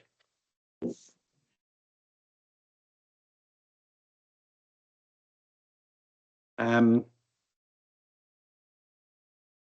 not sure which section this is. The wastewater resource consent reports. One. That was for Dannyvert wastewater treatment plant, which council came back to Horizons Regional Council came back on the 4th of October with their report. Pleased to report that for the discharge to air section, we were fully compliant with that resource consent. There was a low risk non-compliance for discharge to water, and that was for E. coli in condition 9 and dissolved reactive phosphorus.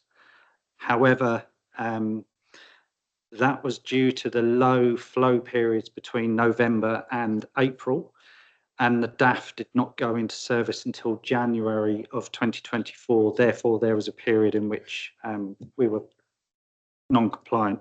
However, that's the reason that we have a low risk non-compliance in that respect. So we're hoping for significantly better things in next year's report.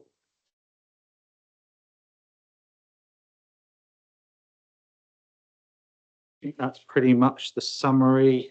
If there's any questions, maybe Chris can move on to the demand management and universal metering.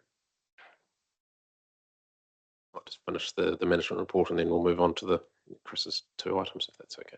Thank you.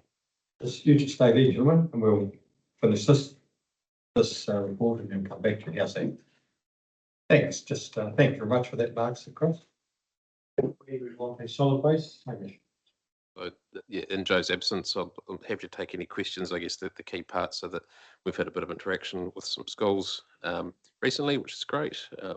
sort of their nationwide programs that we've managed to resource this time round.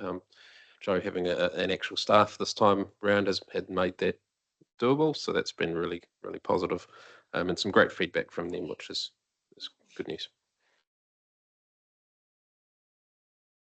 Waste looks pretty good, doesn't it? Right? Thanks, Hamish. And yeah, we're happy to see the Taiwise scheme starting to kick in. So we're doing a bit of comms out to the community around that one as well to make sure that people sort of understand. Drop tyres off to us, and we'll pass them on. So it's always good. Councillor Mike. Thanks very much, Mr. Chair. Just to clarify, the update with the Taiwise, we're not as of yet a registered collection point. Is that correct? So can people drop them off at the moment, or is it as soon as we get the accreditation or the registration to do it, or have I misread that? No, you're correct. Yeah, so we're working through the process. Yeah, it's just a matter of administration, ticking a few boxes, like you say, and we'll put the comms out. Yeah. Councillor Mike. Through you, Chair. Kerry, just on that page 31, tyre-wise, I didn't understand, what does for up to 5 tyres at a time mean? What is this? What's 5 tyres? So I believe the way the scheme works is that each person can physically drop off 5 tyres at a time. They can obviously come back and do it again. I'm not too sure why it's set up that way, but yeah. Not the silage tyres.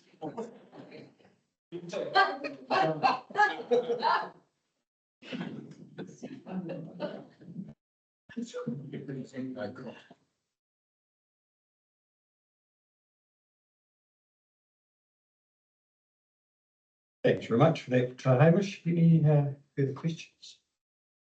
Thanks for a very busy report. So if councillors are happy, recommendation is 1.1. A mover and a seconder, Councillor Scott and Councillor Alley. All in favour? Aye. Against? Carried. Thanks very much for that. Right, council, we'll move on to 7.2, Three Waters Infrastructure. Hamish and the gentleman at the table, no doubt. All yours. Thank you, Councillor Chair. Through you, I'd just like to provide an update really on strategic planning. You'll recall perhaps that back in May, we outlined to this table an approach to addressing our strategic challenges around Three Waters, and we've since been making some progress on that. And we were going to take a phased approach, which we've committed to, and establish a Three Waters Advisory Group.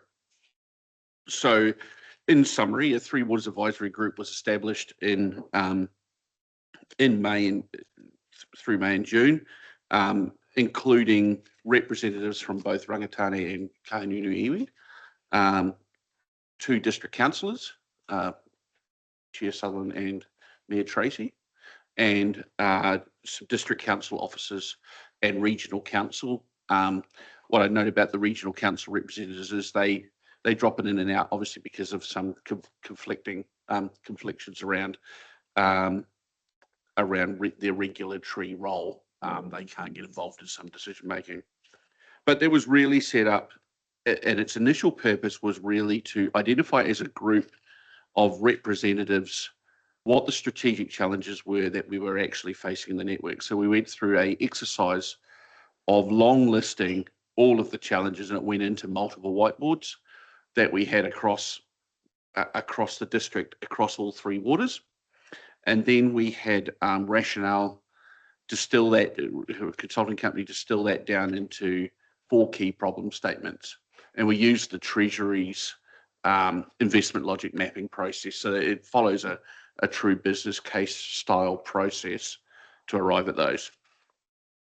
And the 4 problems that we arrived at, which were then checked back through with the district councillors, regional council staff and iwi, were that we have and none of these will probably come as a surprise, but We have unsustainable water service delivery practices, negatively impacting our environment, public health and economic activity. So we have challenges with wastewater discharges, with stormwater overflows, water source over allocation, which we're going to talk about, and so on. We have some historical network issues that we haven't got on top of. And what that is doing is creating a bow wave of work, and makes us highly reactive. So we're constantly responding to leaks and things, which makes it challenging to continue to deliver a level of service. The third problem is obviously severe funding and financing constraints inhibiting growth and increasing risk and diminishing opportunities for the community. We all know we're in a financially constrained position.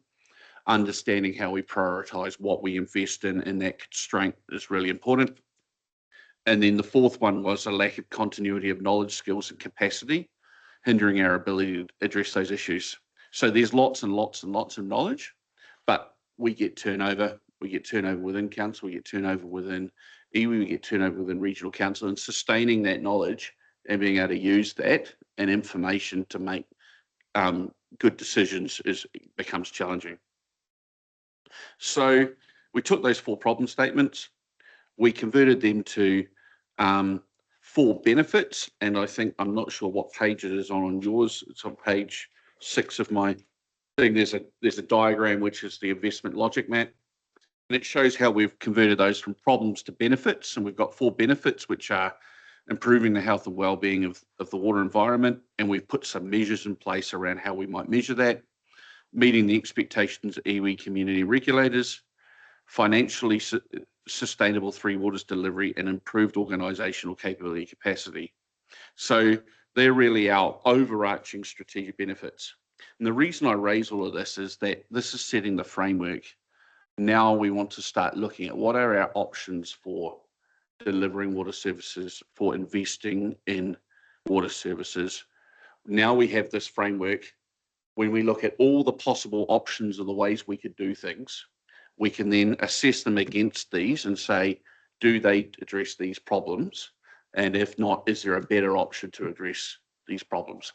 So we just work through a process now. So the way forward from here is that the Three Waters Advisory Group is meeting tomorrow. We're going to discuss the approach going forward. But essentially by Christmas, we would like to have addressed, we would have liked to have identified and assessed all of the options we have for addressing our challenges across the district. The reason why we want to do it in that time frame is that after Christmas, we have to finalise the draft of the Water Services Delivery Plan, which is the big document that we need to send to Mara ROI in September of next year, which Peter Wimsett is managing.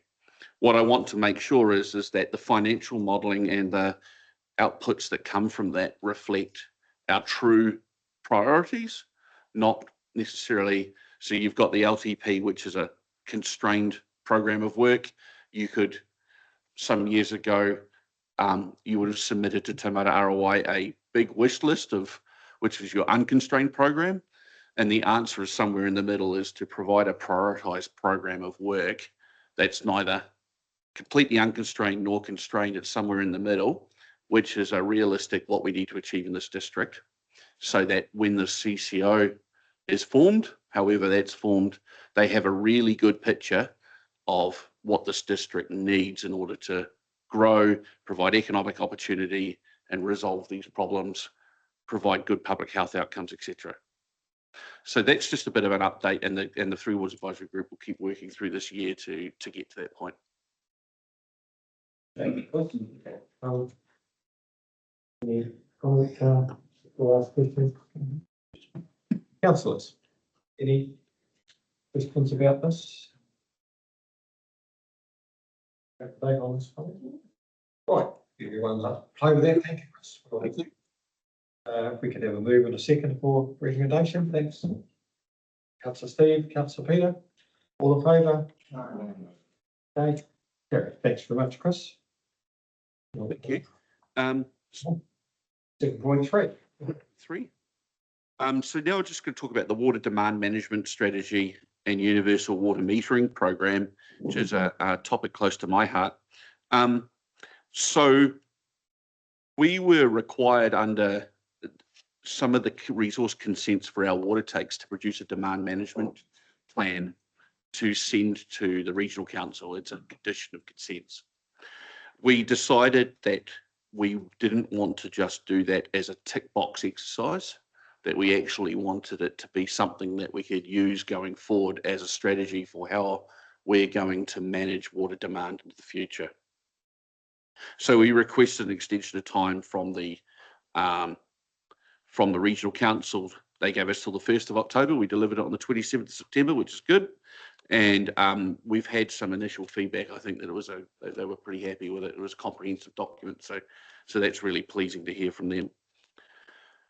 The reason why it's so important, I guess, is that we're living in a district where some of our water supplies are in over-allocated or nearly allocated zones. So Eka Tahuna and Dannevirke, so the district, the region, if you like, the regional council splits up the freshwater catchment regions into subzones. Those subzones are given a grading depending on how critical water supply is in that area. Dannevirke and Eka Tahuna's water supplies lie in over-allocated zones, which means that there's more water being taken than there is sustainable supply for in the whole catchment. Pahiatua is in a nearly allocated zone, which means that over 85% of it is allocated, and Woodville isn't in that danger at the moment. Obviously, we've got climate change, which is increasing pressure on fresh water due to drought, and we've just got an obligation to really use water efficiently. So what we did was we developed this demand management and water conservation plan that looked at a range of strategic approaches that we could take to managing water. And we identified that out of all the possible ways to manage water, there were key headline areas, and I've got a summary diagram on page 3. And really, those 3 key areas are infrastructure management, using financial incentives and metering, and going through community engagement and education, and they're all linked between them. There are other ways to manage water, like putting in recycled water schemes, rolling out efficient technologies for everybody, but we feel they're in the less priority than these main ones. So just running quickly through what that looks like. So infrastructure management involves bulk water monitoring improvements. So Marcus outlined, we've already started that process. We will continue to do that. It's actually the first phase of our universal water metering is to get more bulk meters in the network. We've outlined a comprehensive 10-year plan of pipe network renewals. As we get more information on our from our water metering, we'll be able to hone in exactly where they go, where those renewals go. But we are, you will see in the diagrams, especially in Dannevirke and Woodville, I think there's quite a comprehensive replacement. Significant amount of the network gets replaced over the next 10 years. In terms of metering and financial incentivisation, I'll come back to that in a minute. That's about the universal water metering. And with it, we will undertake quite a lot of community engagement and education. The two have to go hand in hand because water metering, requires us to go up and go and dig tobies up outside people's properties.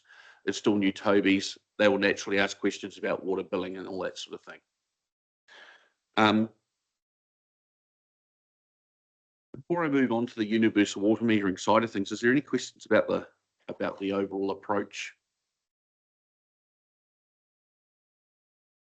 Through you, Chair Kerry, just the water take from Horizons for Woodville and Dannevirke, I think it was.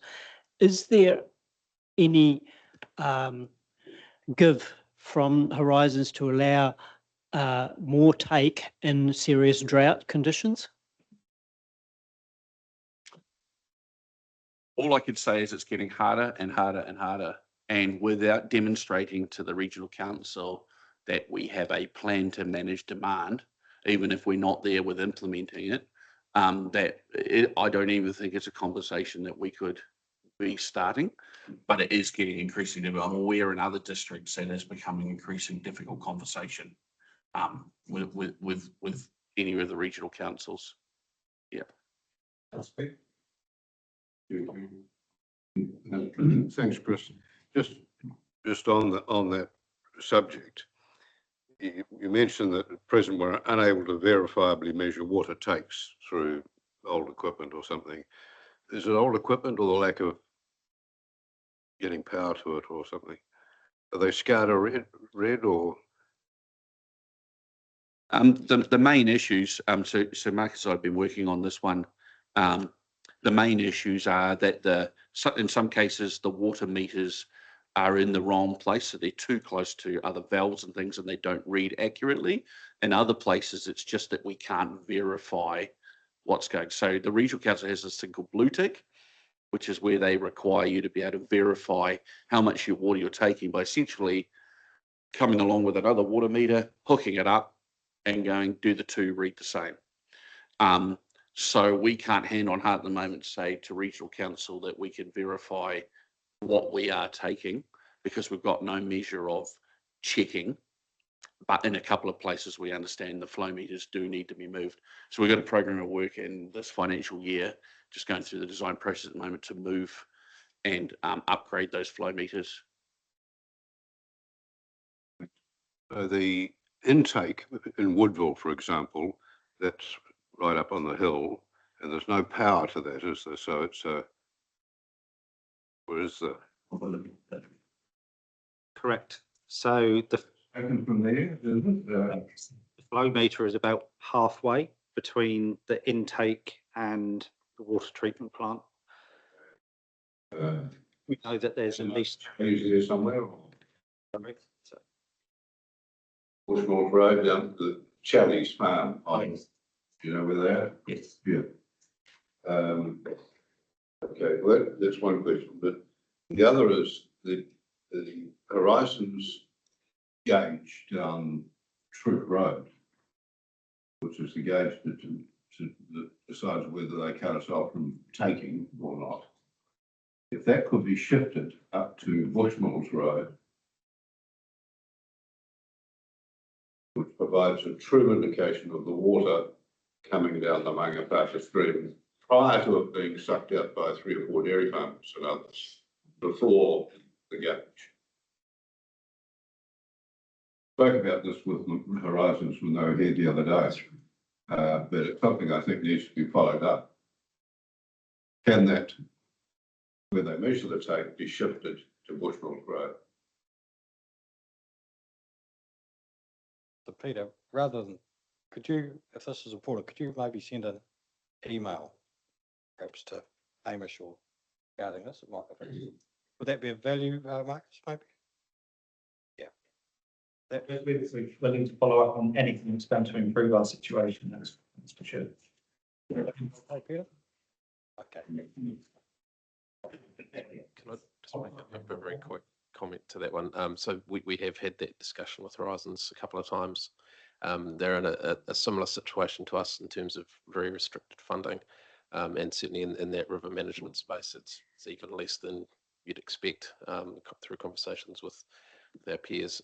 So it's really quantifying the value of that is to us rather than to Horizons. They're sort of focusing on their big issues. So we can certainly make the recommendation again, but I can't imagine it would have any effect at this stage, unless we were willing to front for the costs, perhaps.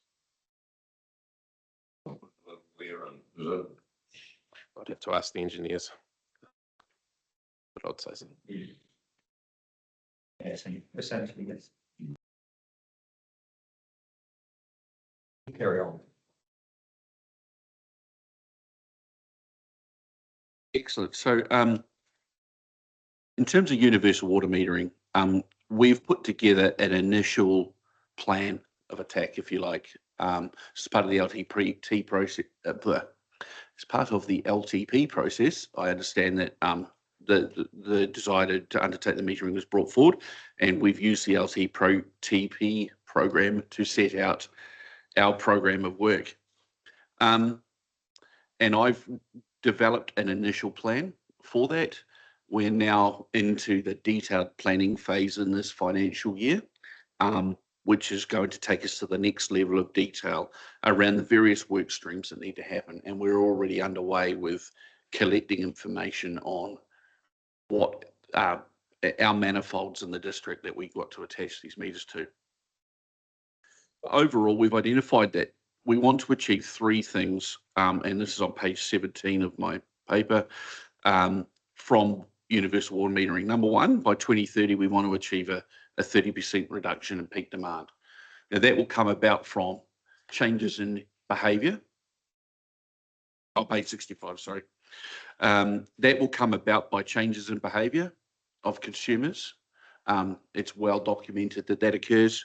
It will also come about by us having a very accurate, because essentially at points all the way along the pipes, you have meters measuring water consumption, and you can compare that to your bulk meters. We'll be able to pinpoint leaks in the council network, but also leaks in the in private connections.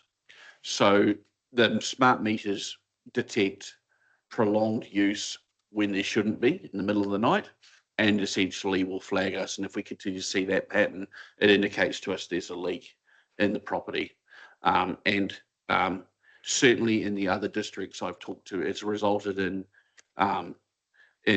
tens of millions of dollars of reduction in infrastructure spend on new water treatment plants and reservoirs and things because of that.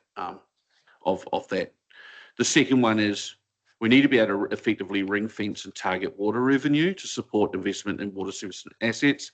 That's actually a national policy, central government policy expectation under local water done well. And then the third is to just increase awareness of water consumption, behavioural change, and the value of water in the district. There's a whole bunch of risks around installing water meters. It's a highly repeatable task. So if you make a small error in the way you install them, if you multiply that out 6,500 times, that becomes a challenge. We have an engagement with a number of stakeholders. So this is going to affect all commercial connections, domestic connections, farm connections in the district. We have a large amount of quite complex stakeholder engagement to undertake in waves. So the universal water metering will be rolled out town by town, starting with a trial in Dannevirke next financial year, and then rolling out essentially north to south through the district. We need to do some upfront stakeholder engagement, which I propose to bring back to this table about how we're going to do that. And that will be around why we're doing universal water metering to start with. It will then hone in on specifically when you will get a water meter, what it will mean for you, and then it will move into education around water consumption and what you can do to reduce the cost to you. So there's a kind of a phased approach. In terms of a work program, it's a 5-stage work program. And I think on page 21 of mine, which would be late page 68 for you, I've put together a draft work plan, which is now being documented in a detailed program. So this year, we're really looking at information collection, which we've already started. We've got to establish quite detailed project controls, go through quite detailed comms and engagement planning, and undertake that initial community engagement.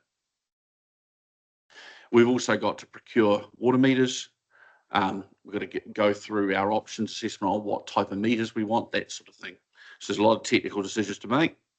Then we're going to move into year 2, which is really going to be about trials. Now it says on here, we'll do the trials in Norsewood. We're actually decided we'll do that in Dannevirke, in a sub-catchment of Dannevirke.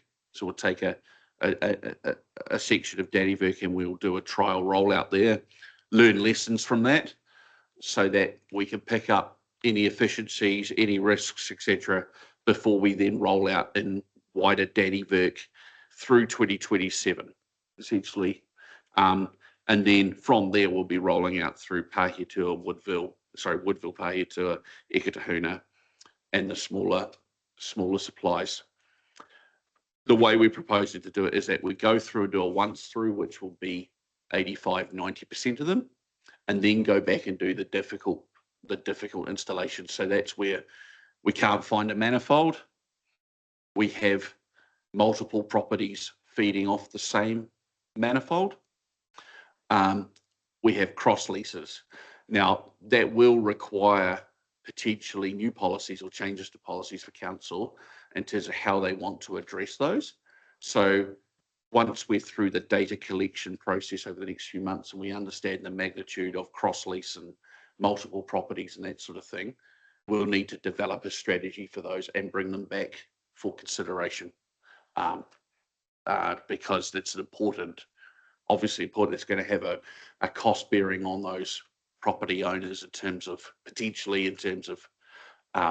either working out how they distribute costs across multiple properties, or putting in new connections. But we'll come back to the table on that one. The idea is that by 2029, 2030, we're actually sending out mock bills to everybody so they can actually see their consumption, and then charging doesn't actually start till after 2030, but it gives them an opportunity to understand what they're going to get going forward.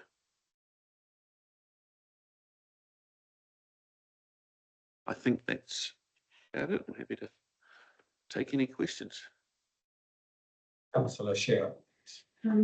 Thanks, Kerry, and I really appreciate the thinking that's gone into making sure this framework has some milestones in there for us, Chris and Marcus. I just want to focus a couple of my questions around the Ponga Akatio, which you've spelt Pangaroa in here. So just as a couple of So several months ago, the question was put to Roger regarding, because it relates to demand management Akatio, it appears from your program that even though we might be putting in some extra storage next year, the demand management focus for Akatio with water meters, etc., won't happen for a few years. Now, I'm just aware that at Labour weekend, the Ratepayers Association will be, and Marcus is looking at the carpet because he knows what I'm going to ask, will be chewing my ear about what's going to happen with water demand management come Christmas and New Year at Akatio. So several months ago, the plan had been that we would start informing the community that if they didn't have tanks, they're supposed to have them as per the bylaw, and they better start getting their act together.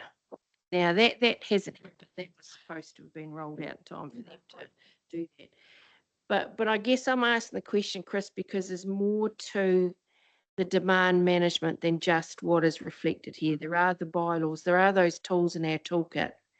And I'm just concerned that for 3 or 4 years, without this wider plan being implemented out there, there is still going to have to be the reactionary approach to, oh bollocks, the pipes and the tanks and the... Marcus is looking at me going, just shut up, Sharon. I guess I'm asking, what is the strategy? Because this is all about strategy, is what are we going to do in those smaller communities, or will we accept that it will just have to be reactionary for a lot longer now? I mean, it's about managing their expectations, Marcus. And like I said about, we concentrated our water balance, etc., on the 4 main towns just simply because of the challenges that we have around those.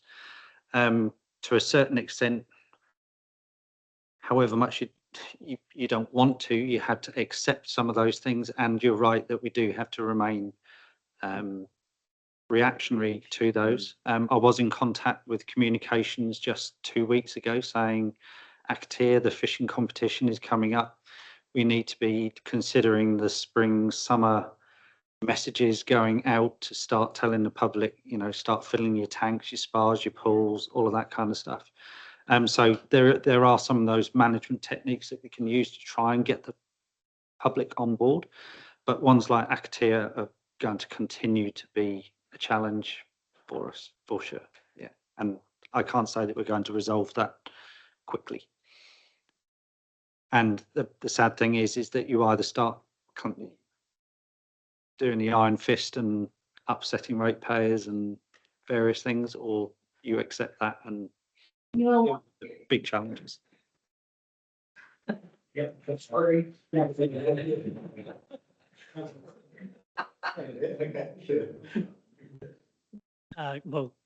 thank you, Chair. Well, carrying on from there, so one of my pets is water tanks and making them available or encouraging people to put them in to store that water for those, particularly the times that Councillor Sharon has just said about. And so that would apply to at least 3 or 4 towns. Norsewood, I think, should have water tanks compulsory, Akatea, and maybe Pongaroa. I would, no one wants to upset ratepayers. However, you do want to inform them of the advantage of having these things on their property and the bylaw that goes with it. So I think just a little reminder wouldn't go amiss. I think we certainly could try a lot harder with our education messages, trying to enforce that message across to them. Yeah, for sure. So for instance, Akatea with their fishing competition, we should be encouraging the organisers to be either telling us up front and what can we do, what can you be doing, i.e. bringing in tankered water to be able to make up for any of the additional water that's being used. We have started to just look into what our legal responsibilities are in terms of large consumption and what we should be supplying versus what you would like to be supplying or like to use in demand terms. So we are putting a little bit of thought to it. We're certainly not 100% there, but we are trying to think how we can work that through that process.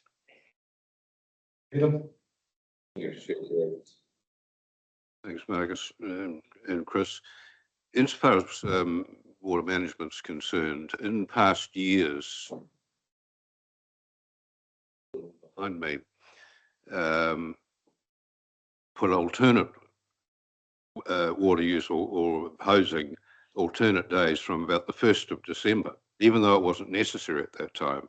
But the idea being that rather than cut everybody off halfway through January and no watering and upsetting all the old ladies with their flash gardens and so on, you'd eke out that water over January, February, March. And everyone was quite happy with that. And I just suggest that it might be a good idea, given we've had 2 wet summers, we're likely to have a fairly dry one this year, that it might be better to put it on alternate day watering long before you need to conserve water. So it's not within in this report, but within the detailed plan, which I think it runs to 70 odd pages. There is some information around the fact that we need to continue with the water restriction work. What we need to make sure happens though is that we intertwine the engagement on this with that to give people reasonable opportunity. So if one of the questions they'll ask is, well, what can we do about it? We can say, well, install a water tank if you're one of those smaller things, because it will only help them in the long term in terms of that metering. So so we just need to make sure that we get that messaging right, but it doesn't supersede the need until these water meters are in place and we understand and we get demand under control. The water restriction activity that we do summer on summer will continue. Thank you for you, Chair Kerry. I'm liking these plans and stuff, but my thinking is when we join a new CCO, how lost will our plans get within that? I can't answer that. I'll do my best to, I guess that what we're doing is trying to make as clear as possible as we can now what our plans are, and what I want to do and advocate is that we ensure that our water services delivery plan reflects that when we get to that point, that we have this stuff in place and we're ready to go. And hopefully that will continue. Brian. Yeah, for you, Chair Kerry, and just further to that, I guess one of the advantages of it being a CCO is that council can influence. So there's a lot more influence through setting the direction and the intent of the CCO. So a lot of these plans will form that intent as well. And if we're not happy as a council, because we're still going to own the CCO, then we can obviously put pressure on the CCO to ensure that they do align with the plans that we have in place. So this is where it's, my personal opinion, a better model than what the previous entity might have been when we handed it over, and then that was it pretty much. So we still have that, we can set the expectations through the sort of CCO process. But so technically, we can do the first 2 years, but there's a possibility that the next 3 years may not happen, may not, if the new CCO disagrees with our plan. Even though we do, I understand, but there is a possibility that it may not happen. Yeah, I think they got a, they still are council in a lot of ways. So they're a council controlled organisation. So our control, we do have an element of control over that. There might be some separate financing. Operationally, you're right, they could make different decisions in terms of what priorities they are. As a guess, I'm picking that this will align and other councils will pick up this work and start putting it into, if they haven't already got them, for instance, the demand management, the CCO would go, they've got this, let's roll it out across. So when you start getting those advantages of sort of bulk procurement, it may be even cheaper to buy it for the whole region.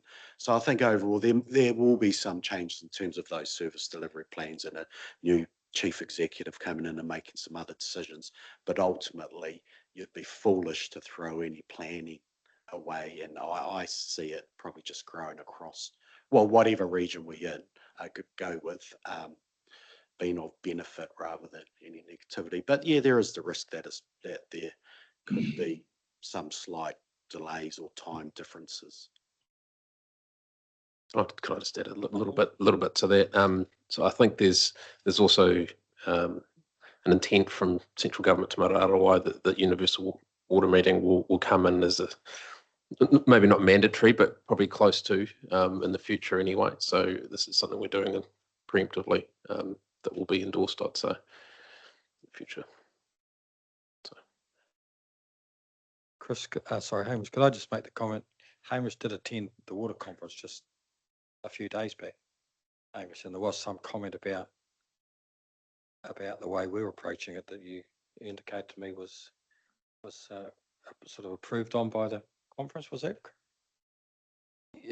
Not entirely related to this particular topic, but we had iwi partners there with us, and Lorraine was able to attend, and she spoke at in one of the sessions quite positively about the advisory board, and it was picked up on by some senior people at that water conference that was a really great example of that relationship working really well, and we've been invited as a council back to talk at next year's conference with our iwi partners. So Mike and the others sat through that one. So, but yeah, that was a really good outcome. I think councillors, just while we're on the subject, like it was well pointed out by a couple of councillors about, irrespective of the plans, we will have our reactive things with Akatia and Dannevirke and droughts. But I think to me, just what's becoming quite important here is that we need to take the public along here a little bit, don't we? We need some pretty important comms going out to what we should do about the dry summer and tanks. There've been quite a few little things. I think it's October now. It's probably time, isn't it? Where these are the things that are in this report today, which is very chunky, but I know the public at Dannevirke are probably sitting there saying, what are you guys doing about the dam? And if we start to get a drought. So I do think it's time for some really good communication around this. Just my personal thoughts, nothing, not discussed with anyone, but it's. Yeah, just on that, I know this was minuted at one of our meetings. Did they ever do the audit of Akatia tanks? Through you, Chair Carey. So their work hasn't been advanced. Thank you. Just about done, are we? Any further questions about? Happy not to take any further. What, Chris, I was just going to ask one question to yourself, Marcus. Was this sort of, most of this report went to Horizons with the consenting stuff, was it, Chris? So the demand management strategy, which is a separate document, which is 50, 60 pages long, went to Horizons, just a summary of what went there. And on the stakeholder engagement, so I have been collating information from other councils that have gone before us about how they've done an integrated rollout of community engagement. I'm planning to catch up with Carsten next week to talk through what we're going to do and what early messaging around summer we want to get out there. So there is plans underway. Yep.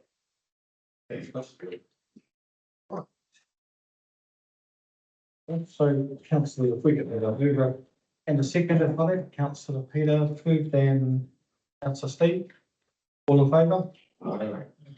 Thanks. Thanks for that. A lot of work in there, gentlemen. Yeah. And a lot here, isn't there? So appreciate your time and your. Yeah, so that's all we have. Mike and the portfolios. Mike, all yours. Sorry, it was late. Welcome today, Mike. In your hands. Thank you, Chair. Councillors, ladies and gents. I promise that I won't talk as much or too much. I've got, I just want to go into the infrastructure portfolio part there, as in general, like following all the conversation that has currently been going. I suppose that that operational turbulence that we suggested in here has been quite well highlighted through all the conversation today. So I'll move on from there. I'll take the remainder as read, and I am again happy to step through those project states, but. I'll just taking some questions. I think Councillor Scott first. Thanks very much, Mr. Chair. I thought I'd decide to jump in before Peter this time and ask if we could have an update on the district town signs, please. Are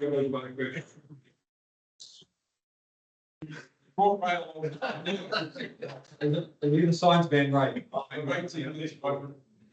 Sure, you like that? Yeah, we thought it wasn't going to come up. It's really a wonderful thing, I think. Thank you, Mr. Chair. Yes.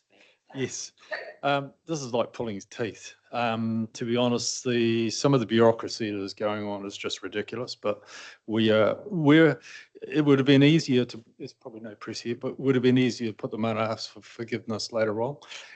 However, we are going through the process at the moment. What we haven't stated is Pi Tours actually are in, and they haven't really picked that up yet. However, Woodville, myself and Nixon and Wilson met with Glenn Connolly from Wakakatahi about 2 weeks ago, a week and a half ago, and we've discussed particularly Woodville. We've agreed potentially that the original proposal was to have signs probably around the Pinford Road area and also towards the Baker Road, the other side of the town. We've agreed potentially that we'd probably just pull the sign from Woodville because there's quite a lot of congestion at the pinfold area and move it back towards the rest area as you come into town because it's on the left-hand side there and it's free. And secondly, with the upgrade of the new roundabout, which is proposed on the Woodville side, on the Palmerston side of the gorge upgrade, is that as you come off the roundabout, that we'll try and see if we can get a sign in there.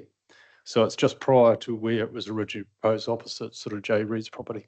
But there's been a lot of to and froing regarding flangeability, and we think we've got it, even though we showed them the manual that we had actually used to put it together. There was still sort of a question of, but anyway, Nico, who was our design and civil engineer, he was currently just modifying his drawing. We'll send that back. I will put another just detail on notification and we'll try again. But I think we are probably 85% there. But we're not going to, it was hoping we would have them installed by now, but it is just bureaucracy. And the next stage will be obviously we'll need to confirm details on Dannyvix, which are in the process as well. And secondly, Northwood. Oh, sorry, Scott. Carry on. Thank you. Yeah, certainly.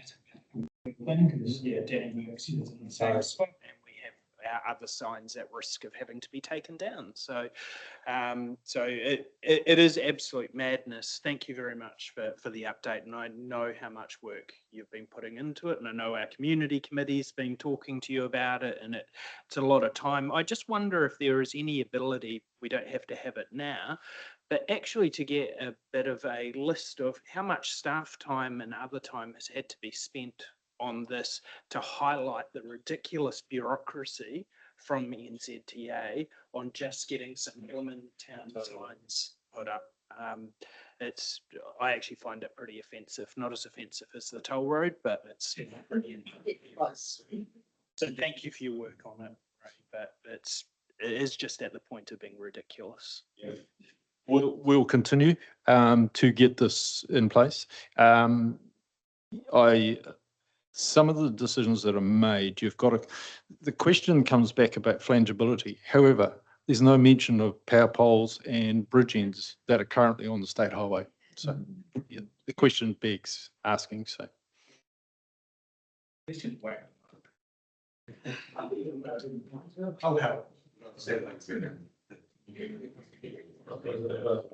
carry on. Carol, Mike, yes, thank you. Thanks, Mike. You always enjoy it. Yeah, no, thank you, councillors. No, it's a good one. There's one note I know that we're meant to continue on with it as in there still, so we are still providing those updates and making sure that we are progressing it. I suppose for it, it's not always all doom and gloom from my end of my way of looking at it. So, I mean, like these are some of the things that we're doing to address a lot of those issues. It comes back to what Hamish was alluding to before. It's with our attendance to the water conference, it's played a small role there as well with some of the chairing some of the sessions from one of their water NZ members, so that was quite good. And in line with that as well, Lorraine has set us up essentially with going into some of the working group stuff that we've been working through with all the projects that are currently listed in here as to how we're going on with the engagement and how we're progressing these ones. So again, I'm happy to jump into it, but yeah, we can step through them. But they are, from my point of view, looking really good, and we are working through a lot of these issues. And you saw some of the stuff as well for I&I, which is tied into a lot of these wastewater programs. So from my point, it's all coming together. Thanks, Mike. Councillor Nine? Yeah.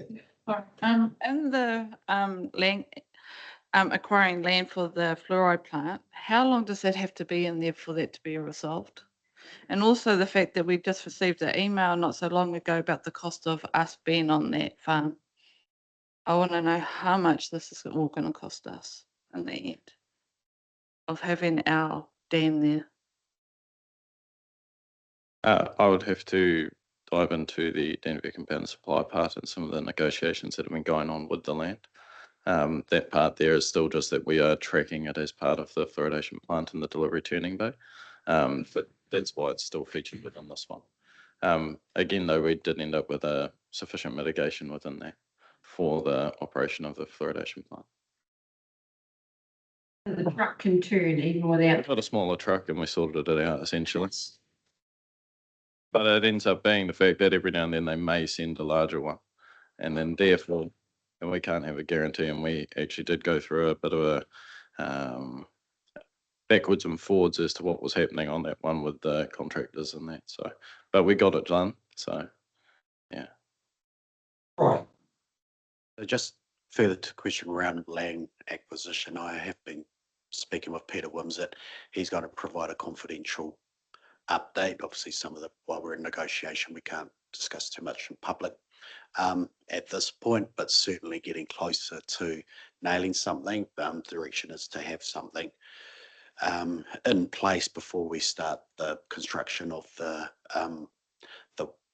water treatment upgrades and other the other tanks and stuff that will be going in. So certainly that's our target date, to have the land acquisition over the line, so that it doesn't cause an ongoing disruption to the farmer.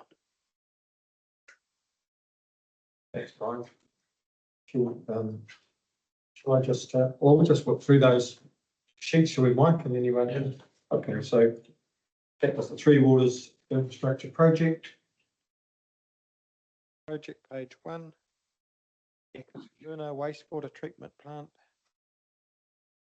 Project 2, Norsewood Water Treatment. Yeah. See, oh, sorry. Good. Water and flood, we got Danny water supply fluoridation, district wastewater infiltration. Ekatahuna, wastewater, Norsewood water treatment plant. I just want to jump in on the Ekatahuna wastewater treatment plant one. So before Ekatahuna and Paihetua, we conducted a full stakeholder site visits over the last couple of days. So it was on Tuesday, correction. And it went for half the day. We visited both sites. We walked through it with both Iwi Horizons and some of our main contractors to just talk through exactly the plans and how it's all coming together. So for the Ekatahuna wastewater treatment plant upgrade, as you can see, it's still talking about the pipeline I&I remediation works. So we've had the pipeline design being done, and we're looking to have that pipeline put in at least before Christmas. So hopefully we can start some work there and start in November. And the plans for Paihetua are coming together really well. Scott. Thanks very much, Mr. Chair.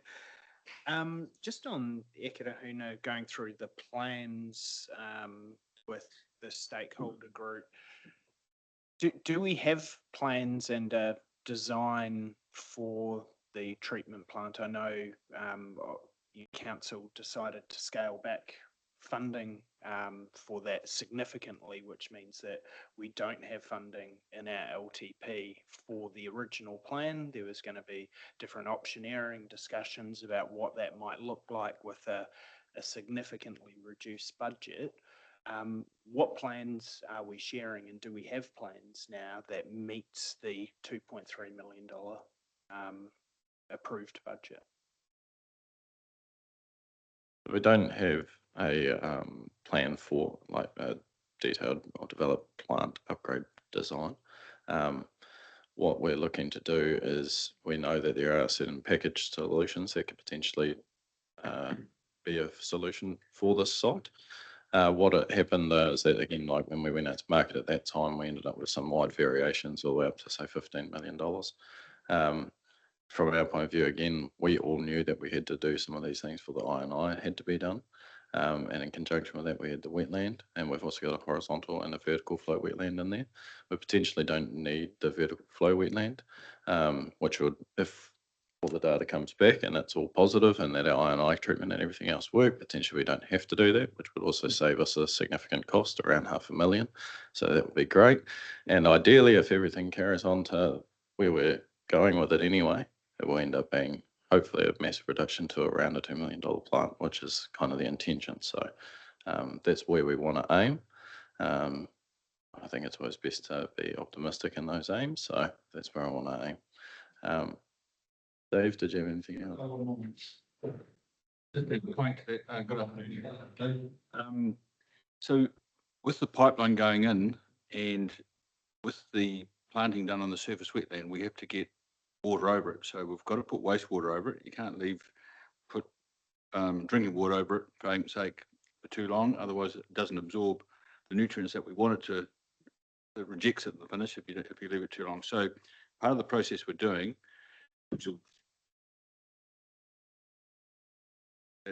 we're getting the pipeline in. We're going to pump up from the number 2 pond over the wetland over the summer to get that taken care of.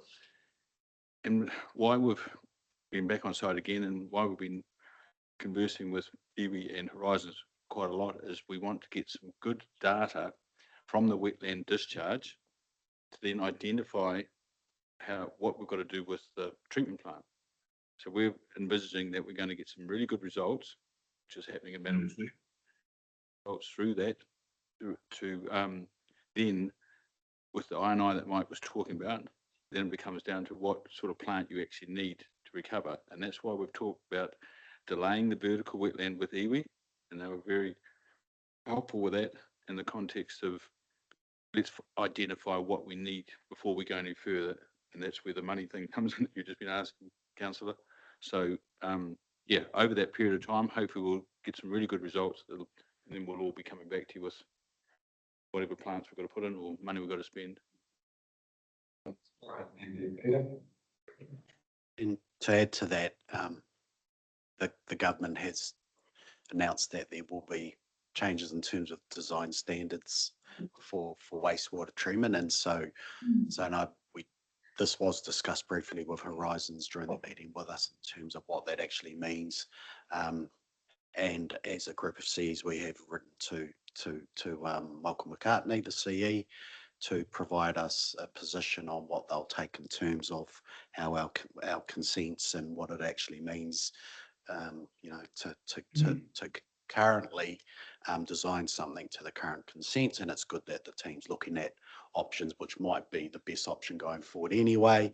Their view at this point was it's still law, so the consent is still in place.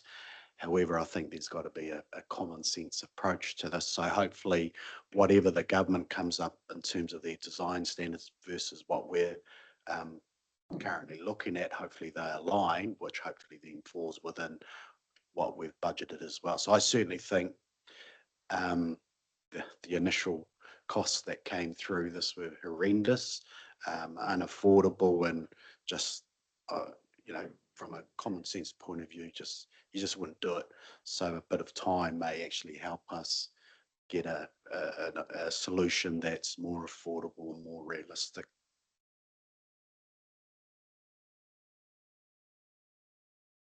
Chair Kerry, what's a vertical wetland? It's the wetland before you get into a surface wetland where all the major plants are for taking nutrients out. Your vertical wetland takes away ammonia. When we're in the process of going for the consent, we had a spike in ammonia, which at the hearing all of a sudden put us into a category that we had to take care of it straight away, and that's where the vertical wetland was put in the project. But we've been monitoring the ammonia, and it's not high. It must have been a spike, however that spike was for a short period of time. So we've pushed back on that, saying, well, hold on, we don't really need this vertical wetland if everything lines up. So that's what we've done with the vertical. We just pushed it aside to make it. It's just a design. They just call it design. So all it does is really the wastewater comes out on top of it, it trickles through it, and it's like it's in an enclosed type of no, it's quite a big area. So it's as big as this room. So it percolates through, and then it goes from there down to the surface wetland, and then it goes over the top of the plants. But it's type of soil and sand. There's lots of a commodity thing. I haven't seen one yet, but when I do see one, but explain a bit better. But it's yeah, all it does there is take away the nutrients. It doesn't take it takes away the ammonia, not the nutrients. That's where the growth of the plants takes that out of the wastewater. If that makes sense. So Michael just keep on this. Just a question, where, have you tried to investigate where the ammonia was coming from and why it spiked? At the time of the consent, no, we actually couldn't identify it. Now, an example would be some septic tank person could have gone past, lifted a manhole and dropped a load in there of whatever. And by the time it went through the plant, it would have just been the right time we were getting the, I'm not saying this is what happened, but we had no answer at the time, basically. So if that had gone through at the time that we were taking all that data was sitting in front of all the people, like the John Bents and everybody that was against us. And then they pushed that through. So it was Toilets are clean with ammonia-based products, aren't they? So you got, how many toilets and decking? $50. 252. 250. Ammonia-based products. It's the same as a dissolved reactive phosphorus. All your dishwashing liquids and stuff like that, soaps and that create that as well. Back to you, we'll carry on. No, that's cool. Thank you. I feel like we're doing a lot of talking and I'm perhaps, but no, I mean, to be fair, I just wanted to also just, I guess, sort of highlight a couple of pieces from my own point in that area as well, as that's why it's so incredibly important for us to have those stakeholder working groups, because having both iwi on site as well as Horizons on site, they're actually happy for us to do these things. And because the vertical flow wetland is actually part of the consent condition, they're actually working with us into making sure these actually make sense for us as a district as well. So that's one of those things. And the other one that Dave wouldn't say, I suppose, is that himself as well as his other partners there have also done a really awesome job at looking after the plants that have gone into Ekatuna wetland. They've had a 95% survival rate, which is sort of 90% is amazing. So 95% sort of unheard of. So he's done really well at looking after those up to this point. So good update there. So Una, Northwood Water Treatment Plant, Waiatua Wastewater Treatment Plant. Sorry, and I know you've got it tagged in there. This is Northwood. I was out there yesterday with some clients, and it does say it will clear, not guarantee, cannot guarantee to clear, but are we looking pretty good out there? Like the feedback and the general feeling of the operation? From all the samples and stuff that we've taken from around, it's been really positive. Yeah, I haven't heard any more disgruntled CRMs coming through for me to note anyway. So yeah, it seems to be working really well. We're still looking at the flushing. We're going to do a couple of tests to test that what we've put in is, achieving the desired result. But other than that, yeah, we've got a couple of little wee issues here that have been worked through right now, but it's looking positive. I must have just got the two. Thank you. Thanks. Telemetry and SCADA. Woodville Headworks. Good. We've got Wimbledon. Yeah. Thanks, Chief.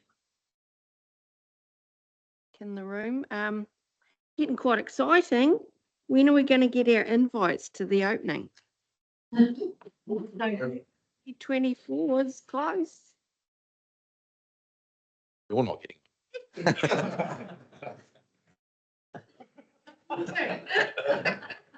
So yeah, this month is the last sort of big push we've got going on. Jamie's anticipating getting the final pavement sealed for the project work by the end of the month.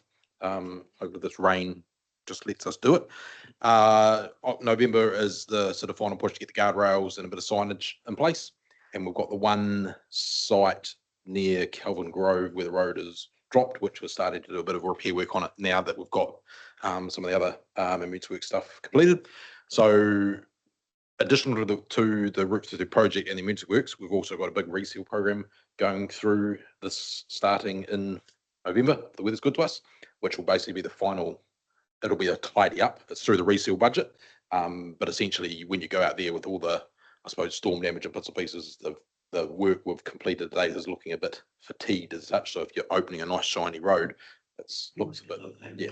So generally the view is that we're going to try and get the reseals, if we can get the reseals completed before Christmas, then we will look to January, February to do an opening. That's a good state. So yeah, I know, I think me and Tracy saying that I'd be bored by the end of it, and I know I've lost a little bit of hair, but it's not quite long yet.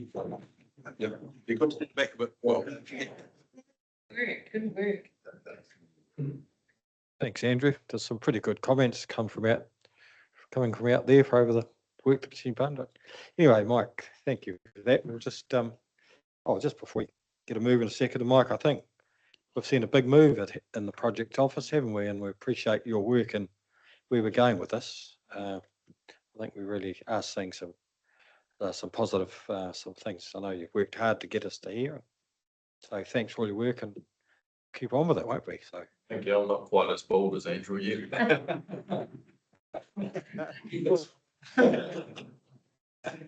Your head, Mike. It was a great beginning, so. Be a common factor with Tauranga Council, isn't it? Perhaps. Anyway, thanks, Councillor. Quite a mover in a second of 7.5. Councillor Sharon, Councillor Noma, all in favour? Thank you, councillors and staff, for a very busy and all day, and I'll close the meeting. Thanks.